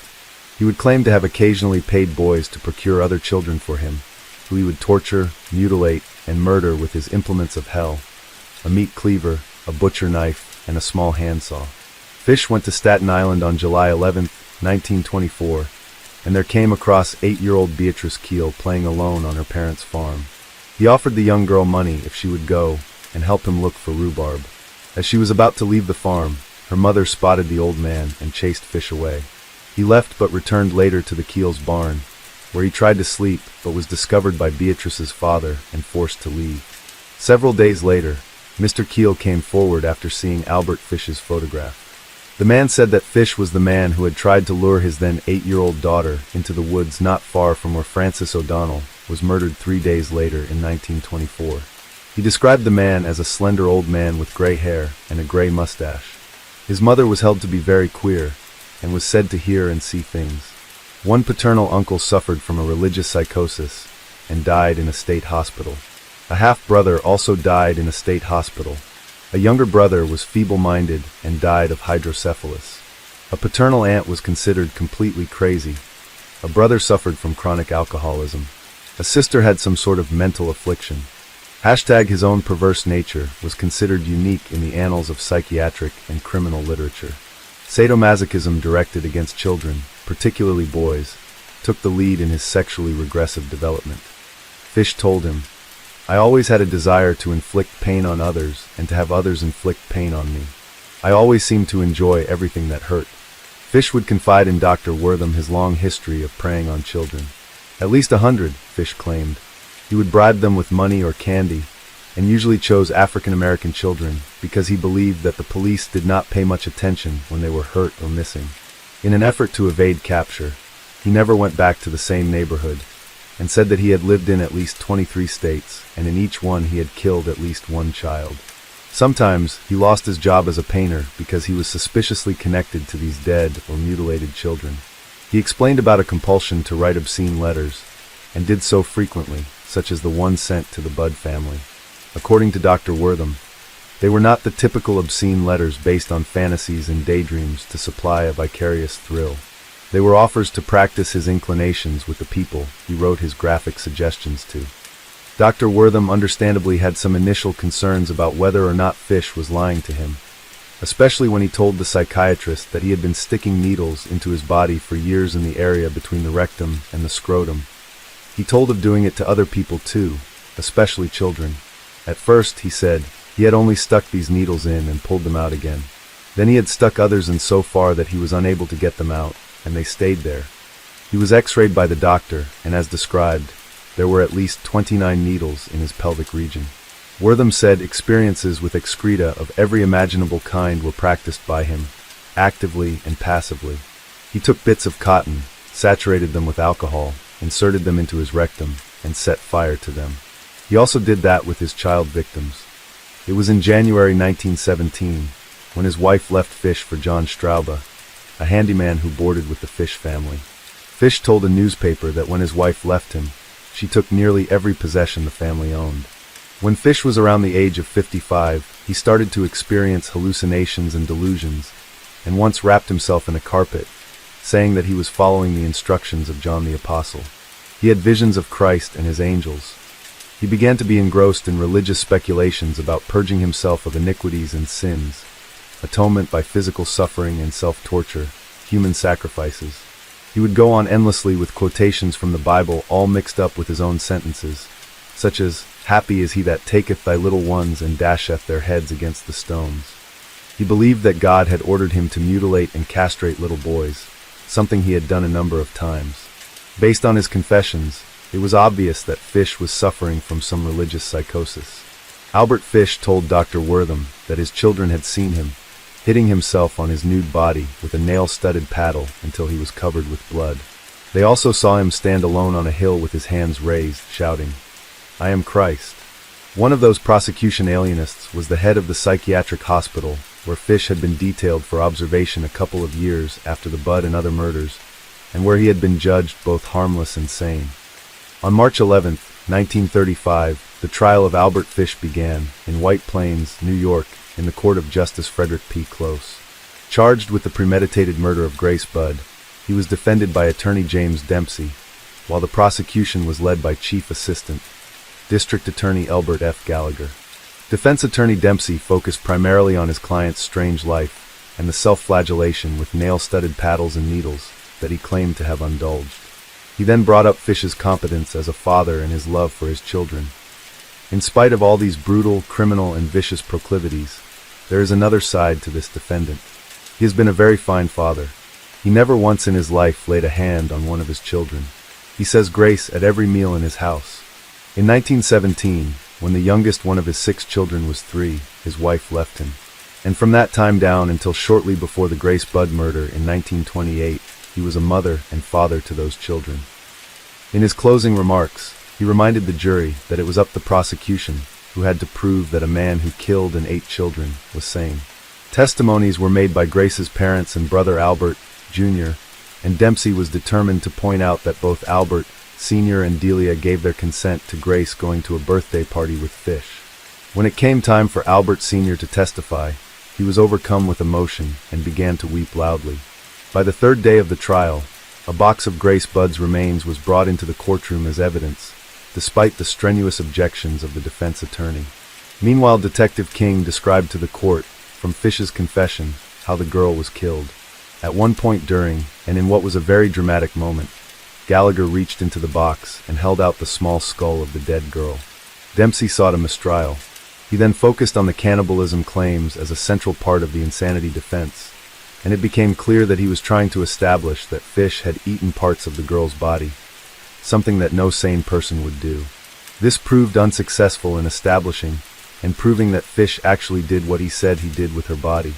During the process, Fish appeared to be completely indifferent, although, at one point, he expressed to his attorney that he had a desire to live because God still has work for me to do. Several of Fish's children took the stand to testify to his bizarre behavior of self-flagellation and sticking needles in his body, as well as his religious delusions. But they also testified that he was a good father who always provided for them, and he never subjected to physical abuse.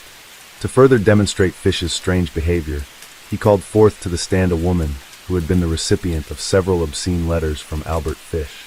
The courtroom was cleared of women as Dempsey read the obscene correspondence. Another defense witness called by Dempsey was Mary Nicholas, Fish's 17-year-old stepdaughter. She went on to describe how Fish taught her and her brothers and sisters a game he invented. He went into his room, and he had a little pair of trunks, brown trunks, that he put on. He put those on and came out into the front room, and he got down on his hands and knees, and he had a paint stick that he stirred paint with. He would give the stick to one of us, and then he would get down on his hands and knees, and we would sit on his back, one at a time, with our back facing him, and then we would put up so many fingers, and he was to tell how many fingers we had up, and if he guessed right, which he never did, why we weren't supposed to hit him. Sometimes he would even say more fingers than we really had, and if he never guessed right, why, we would hit him as many fingers as we would have up. She said that sometimes a hairbrush was used instead of the paint stick, and also stuck pins under his fingernails in front of the children. Towards the end of the trial, Dempsey eventually had a chance to attack the prosecution alienists. Dr. Charles Lambert, after a 3-hour interview with Fish, pronounced him a psychopathic personality without a psychosis. Dempsey questioned Lambert over this. Assume that this man not only killed this girl but took her flesh to eat it. Will you state that that man could for 9 days eat that flesh and still not have a psychosis? Lambert answered, well, there is no accounting for taste, Mr. Dempsey. Dempsey then persisted. Tell me how many cases in your experience you have seen people who actually ate human feces. Lambert remarked casually, oh, I know individuals prominent in society, one in particular that we all know who used it as a side dish in his salad. Unperturbed, Dempsey got much further with one of the other defense alienists, who testified that he could see signs of psychosis in Fish's behavior. The trial lasted for 10 days, and it took the jury less than an hour to reach its verdict. Case 8. A series of child abductions during the late 1980s and early 1990s were attributed to a single offender who caused terror in the communities of Melbourne. An assault that occurred in 1987 would soon be linked to the abductions of 2 young girls during separate incidents, as well as a 3rd child who was snatched and later murdered. In 1994, Australian police launched Operation Spectrum, a dedicated investigation with the main task of apprehending the kidnapper and suspected murderer, who the media had nicknamed Mr. Cruel. Because of a lack of evidence, this investigation failed to identify the masked home invader, and it would be over 20 years before a fresh inquiry was undertaken. Task Force Apollo, launched in 2010, conducted a review of the original investigation and utilized new technology and investigative techniques in a bid to capture the dangerous child rapist and killer who had terrorized the northern and eastern suburbs of Melbourne. Police had previously investigated a number of other sexual assaults committed against women, young girls, and even a young boy. The first had taken place on an unknown date in February 1985, when a man abducted a 14-year-old girl from her Hampton home at around 9 p.m. The masked intruder drove her to a vacant building site and sexually assaulted her, before dumping her at Moorabbin Bowl, a 10-pin bowling outlet on the Nepean Highway. Several months later, in July 1985, a 14-year-old boy was abducted from his Hampton residence at 8:25 p.m. He was taken to an unknown location and imprisoned for just over 3 hours, during which he was sexually assaulted, before being released in Caulfield South at 11:45 p.m. Both of these attacks were mentioned by the Herald Sun in 2016 to mark the anniversary of the Carmine Chan abduction. It is currently unknown why police suspect these incidents are linked to the later Mr. Cruel abductions. 3 other attacks possibly attributed to Mr. Cruel occurred in December 1985. The first of which took place on December 4th, when a 30-year-old woman was tied up and raped in her home at an unknown address in Warrandyte by a man wearing a balaclava and armed with a sawn-off shotgun who appeared from a walk-in wardrobe while the woman was getting ready for bed. A further attack occurred 2 days later on December 6th, when a woman in her 30s was bound and raped in her home in Don Vale by a man armed with a long-barreled handgun and a rusty revolver. It would be almost 2 years before the resident of Melbourne would suffer the nightmare of Mr. Cruel. The area of Canterbury lies just on the outskirts of Melbourne, to the west of Ringwood and south of Lower Plenty. Another suburban area that is situated much closer to the centre of Melbourne.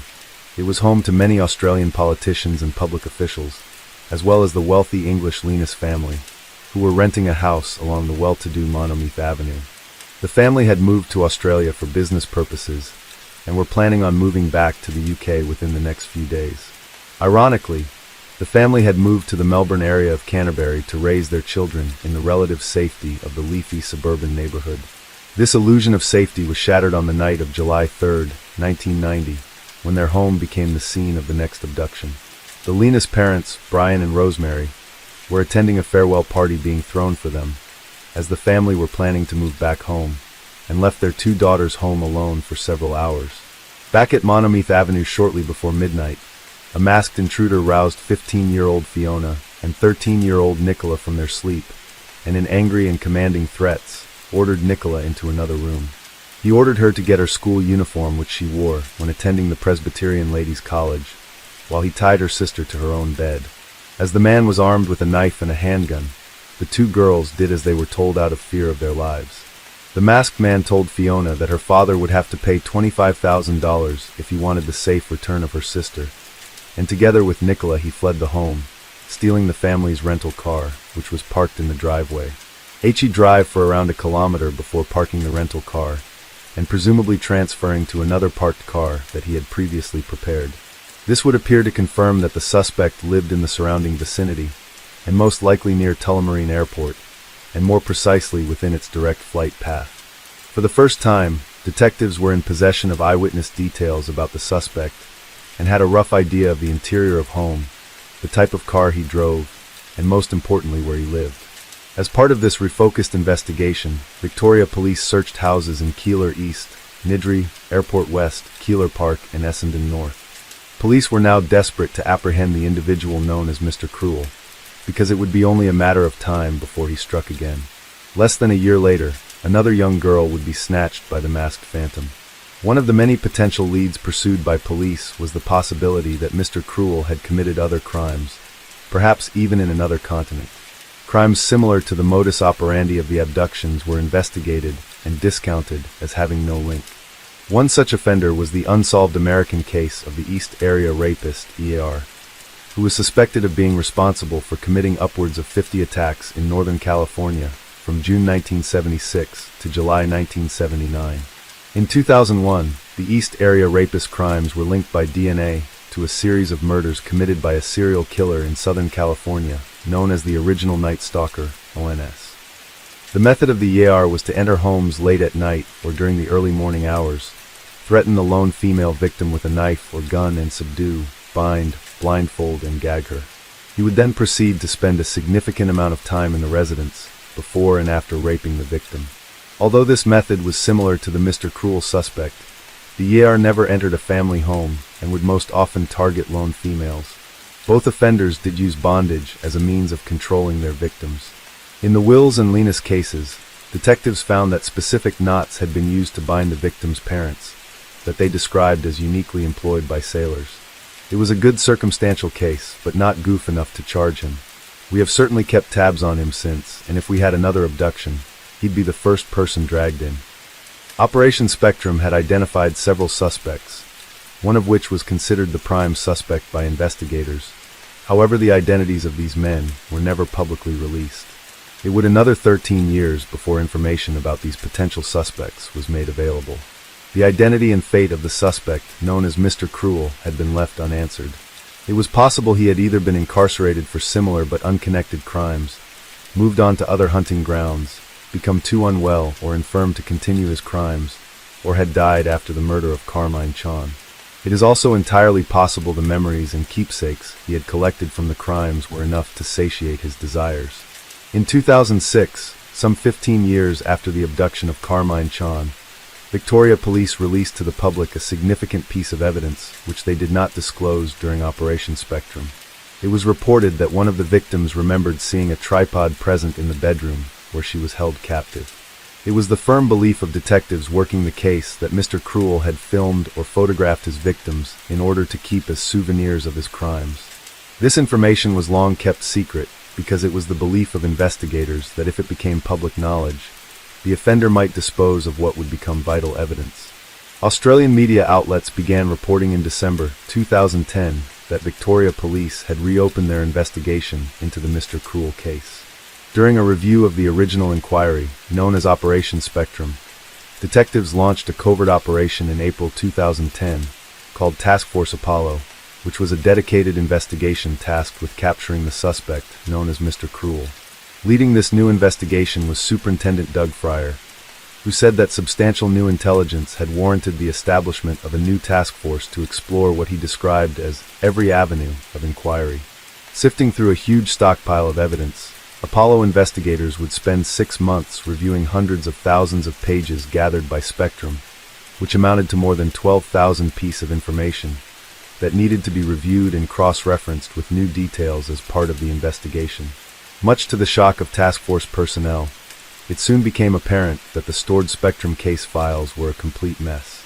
They had been kept mostly unorganized, and many relevant pieces of information had been misfiled. They began the laborious task of transferring them into electronic format. But worse was to come. Superintendent Fryer admitted that some evidence retrieved from the crime scenes at the time has gone missing. One missing item is the tape used to bind one of the victims, which could have provided DNA samples of Mr. Cruel using new forensic technologies. Task Force Apollo investigators had hoped this key piece of evidence could possibly lead to DNA evidence, but it was now missing from police custody. The fact that important evidence had vanished presented the new inquiry with the very real possibility that Mr. Cruel had been an active member of law enforcement, and many within the investigation had to contend with the knowledge that the rapist and suspected murderer might have been under their noses the entire time. Colin McLaren, a retired detective who had been a senior investigator in the original Operation Spectrum Task Force investigation into Mr. Cruel, said that the case was the one that still lingered some 2 decades later. "I probably don't know of any other more important case that I've worked on that still is unsolved," he said. "This strikes at the heart of most parents, if not everybody in the community." Despite the shortcomings of Operation Spectrum, the newly formed task force had learned many important details from the first investigation. At the time the original operation was disbanded, there were 32 suspects who could not be eliminated from inquiries. It was also revealed that Mr. Cruel had a much more complicated pattern of offending that was previously known. He also worked at Camberwell Grammar School, where he taught first aid courses. Knight was initially suspected of abducting and murdering missing schoolgirl Siriacorn Bung Sirabun. The 13-year-old went missing on June 2, 2011. However, police have ruled out any involvement. Detson SGT Chris O'Connor, who had previously worked on the Spectrum Task Force, said Knight had been a person of interest in the Mr. Cruel investigation, one of many the task force hadn't been able to eliminate. Task Force Puma is still actively investigating her abduction. On June 23, 2013, 62-year-old Knight fell to his death in an apparent suicide whilst inside the Melbourne Remand Centre, just hours before he was due in court to face charges of possessing almost 10,000 child porn images. Sines GT O'Connor told the Herald Sun, "Given what we know about the man, it is probable that future crimes have been prevented by his death." In a small wooden saloon along the Rio Grande on a desolate stretch of the Chihuahuan Desert in southwest Texas, Judge Roy Bean held court over the local population of Langtree in Val Verde County. Having previously been an adventurer, murderer, and escaped convict, the roguish Bean soon settled into a legitimate life as a saloon keeper and judge. After picking up a smattering of law while running a construction camp saloon, he became known as the only law west of the Pecos, and was fond of handing out his own particular brand of justice. He would regularly stop trial to serve liquor to counsel, jury, and defendants, and play a couple of hands of poker before resuming. Using an outdated law book, the many court cases that came before him would involve the most unorthodox of verdicts, and many ended in fines which were pocketed by Bean. His notable career as Justice of the Peace came to an end with his death in 1903, but his legend has persisted, and there are many humorous anecdotes about his time as the lawman of Langtree. In 1882, the community of Langtree was established by the Southern Pacific Railroad as a grading camp called Eagle Nest. It was later be renamed after the engineer and foreman, George Langtree, who supervised the immigrant Chinese work crews who built the railroad in the area. Soon after completion, a man arrived by the name of Roy Bean, who proceeded to set up a tent saloon on company land. He was then authorized as a justice of peace by a passing Texas Ranger, and began calling himself the only law west of the Pecos. One day, the corpse of a Southern Pacific Railroad workman was found. The man had been died after falling from a high bridge over the Pecos River. Judge Roy Bean sometimes acted as coroner, for which usually collected a $10 burial fee, as well as $10 in court costs. Bean did not think the coroner's $5 fee was enough, and so upon searching the body, he found a revolver and $40 on his person. He declared, "I find this corpse guilty of carrying a concealed weapon, and I fine it $40. Such were the unique and often questionable rulings of Judge Bean, that he would mete out whatever verdicts he saw fit. After all, he was the law in Langtree. But the man who would become the undisputed judge and jury in Val Verde County started his career on the wrong side of the law. Fantley Roy Bean Jr. was born in circa 1825 as the youngest of 5 children to Fantley Roy Bean Sr. and the former Anna Henderson Gore, an extremely poor family in Mason County, Kentucky. At the age of 16, Bean left home to ride a flatboat to New Orleans, where he hoped to find work, but soon got into trouble. He then fled to San Antonio, Texas, to join his elder brother Sam, who had earlier migrated to Independence, Missouri, and worked as a teamster and bull hacker. Sam Bean hauled freight to Santa Fe and then on to Chihuahua, Mexico, after which he fought in the Mexican-American War, before moving to San Antonio, where he was joined by his younger brother. Together they opened a trading post in 1848 in the Mexican state of Chihuahua, but soon Roy Bean was charged with murder by the Mexican authorities. He had shot and killed a Mexican desperado who had threatened to kill a gringo, and to escape, they both fled west to Sonora, Mexico. The younger Bean then moved to San Diego, California in the spring of 1849, where he lived with his other brother Joshua, who would be elected the first mayor of San Diego in 1850. Considered a handsome ladies' man, Bean would compete for the affections of many local women, and was challenged by a rival named John Collins, who suggested they contest their feud with a pistol-shooting match on horseback. Bean was given the task of choosing the targets, and decided that the two men would shoot at each other. The subsequent duel was fought on February 25, 1852, and ended with Collins taking a shot to his right arm.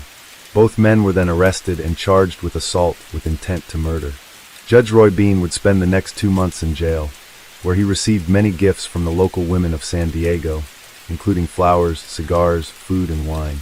Hidden in some of these gifts were knives, which Bean used to dig through his cell wall and escape on April 17, 1852. He then fled to San Gabriel, California, where he worked as a bartender in his brother Joshua's headquarters saloon, which he inherited in November 1852 upon his brother's murder. Bean continued with his womanizing ways, and in 1854, he courted a young woman who was then kidnapped and forced to marry a Mexican army officer. Bean challenged the man to a duel and killed him. The dead man's friends then took their revenge, and Bean was put on a horse with a rope tied around his neck, leaving him to hang when the horse moved. He managed to stay alive when the rope stretched, and the bride soon emerged from her hiding place and cut him down. He was left with a permanent rope burn on his neck that remained for the rest of his life. Soon after this traumatic experience, Bean decided to move away from California and migrated to New Mexico to live with his brother Sam, who had in the meantime been elected as the first sheriff of Dona Ana County. By 1861, the brothers operated a general store and saloon on Main Street in Pinos Altos, just north of Silver City, New Mexico. There they advertised liquor and a fine billiard table. Bean placed a cannon that belonged to him in front of the store, and which had been used to repel an Apache assault against the town. New Mexico was invaded by the Confederate Army during the Civil War, and during the Battle of Glorieta Pass in March 1852, the Confederates lost their supply wagons, which forced them to retreat to San Antonio. Bean joined the retreating army after taking money from his brother's safe, and for the remainder of the conflict, he served as a guerrilla running naval blockades by hauling cotton from San Antonio to British ships off the coast of Matamoros, then returning with supplies.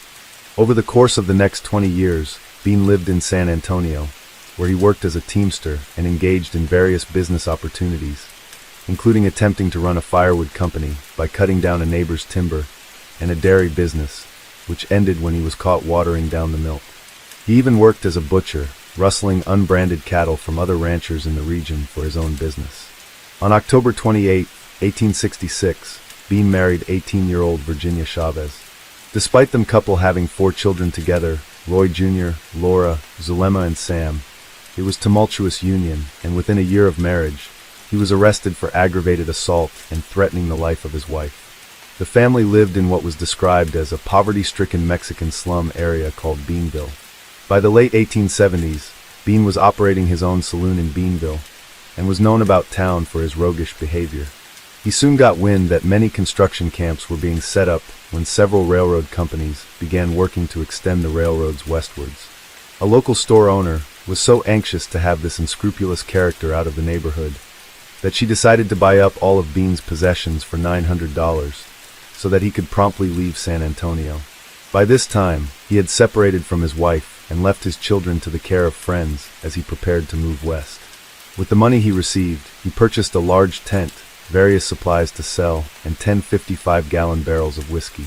In the spring of 1882, he had established a small saloon near the Pecos River, in a tent city he named Vinegaroon. He had chosen this site because within 32 kilometers of the settlement, there were some 8,000 railroad workers, all of whom would buy his wares and whiskey. The nearest court was located some 320 kilometers away at Fort Stockton, and there was little anyone could do to stop lawbreakers. By August 2nd, 1882, Bean was appointed Justice of the Peace for the new Precinct 6 in Pecos County, after a request by a Texas Ranger for the setting up of a local law jurisdiction in Venegaroon. Before his appointment, Bean had his first case on July 25, 1882, when Joe Bell was brought in by Texas Rangers to be tried. One of Bean's first acts as the newly installed Justice of the Peace was to shoot up the saloon shack of a Jewish competitor. He then turned his tent saloon in a part-time courtroom, and thereafter became known as the only law west of the Pecos. When acting as judge, Bean relied on a single law book, the 1879 edition of the Revised Statutes of Texas, a mostly out-of-date copy, and when newer law books appeared, he would use them as kindling. He meted out his own particular brand of justice, and disallowed hung juries or even appeals. Jurors were selected from among his favorite bar customers, who were expected to buy a drink during every court recess. He was well known for his unusual court rulings. In one such case, an Irishman named Paddy O'Rourke was arrested after he shot a Chinese laborer. During the trial at Bean's saloon courtroom, a mob of some 200 angry Irishmen surrounded the court, threatening to lynch Bean if O'Rourke was not freed. After leafing through his law book, Bean declared that homicide was the killing of a human being. However, he could find no law against killing a Chinaman, and immediately dismissed the charges. In another, when a young ranchman was fined $5 for fighting, he produced witnesses that he had not been fighting, but had in fact held the other person off. Bean remitted the fine, and instead fined the other man $10, who had in the meantime skipped town. The ranchman was committed until the fine was paid. In the end, the ranchman paid the fine. By December 1882, construction of the railroad had moved farther westwards, and Bean decided to move his courtroom and saloon some 110 kilometers to Strawbridge. He sent for his children to join him, where they would live with him in the saloon, with his youngest son Sam often sleeping on a pool table. When a competitor laced Bean's whiskey with kerosene, he was unable to attract customers, and so left the area and moved to Eagle's Nest, 32 kilometers west of the Pecos River, which was soon renamed Langtree.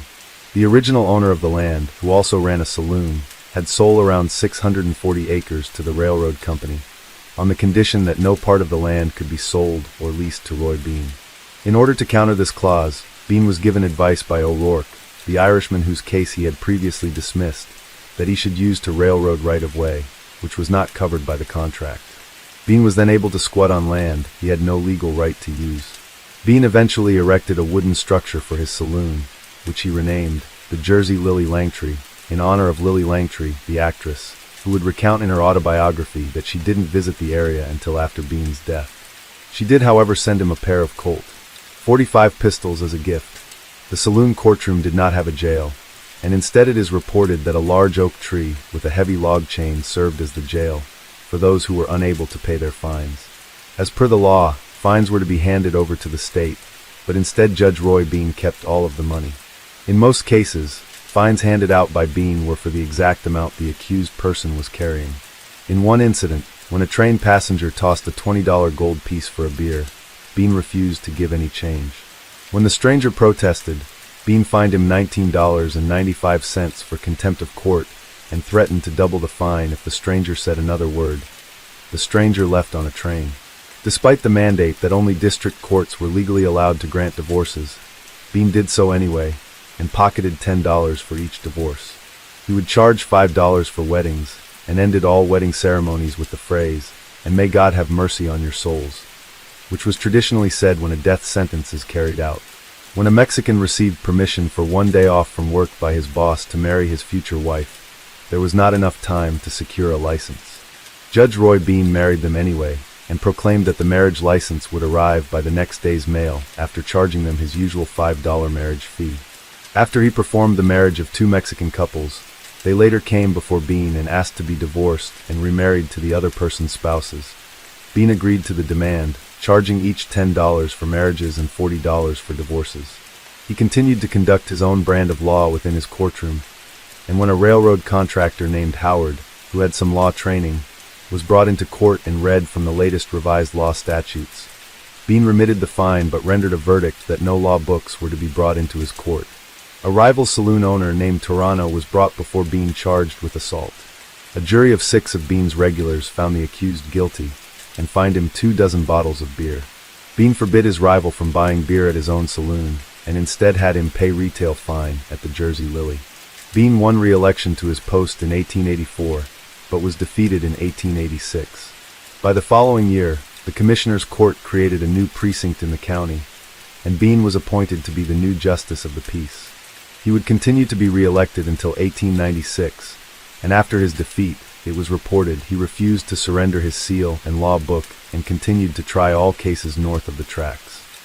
In 1890, Bean received word that railroad developer, speculator, and robber Baron J. Gould, who had once attempted to take control of the Erie Railroad from Cornelius Vanderbilt, was passing through Langtree on a special train.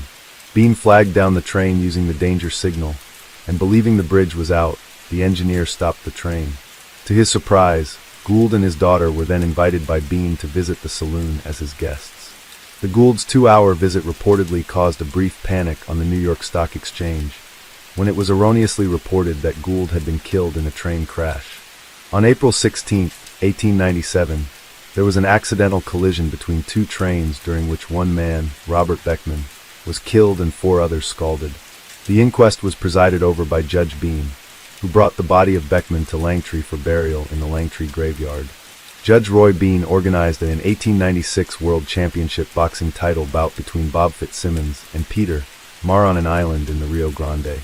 The fight was hosted there because boxing matches were illegal in both Texas and Mexico. As a result of the fight, which lasted only 1 minute and 35 seconds, and was won by Fitzsimmons, Bean's fame throughout the United States. During his term as a judge, and despite his becoming known as a hanging judge, Bean was known to have sentenced only 2 men to hang, one of whom escaped. In most other jurisdictions, horse thieves were often sentenced to death, but Bean always allowed them to go if the horses were returned to their owners.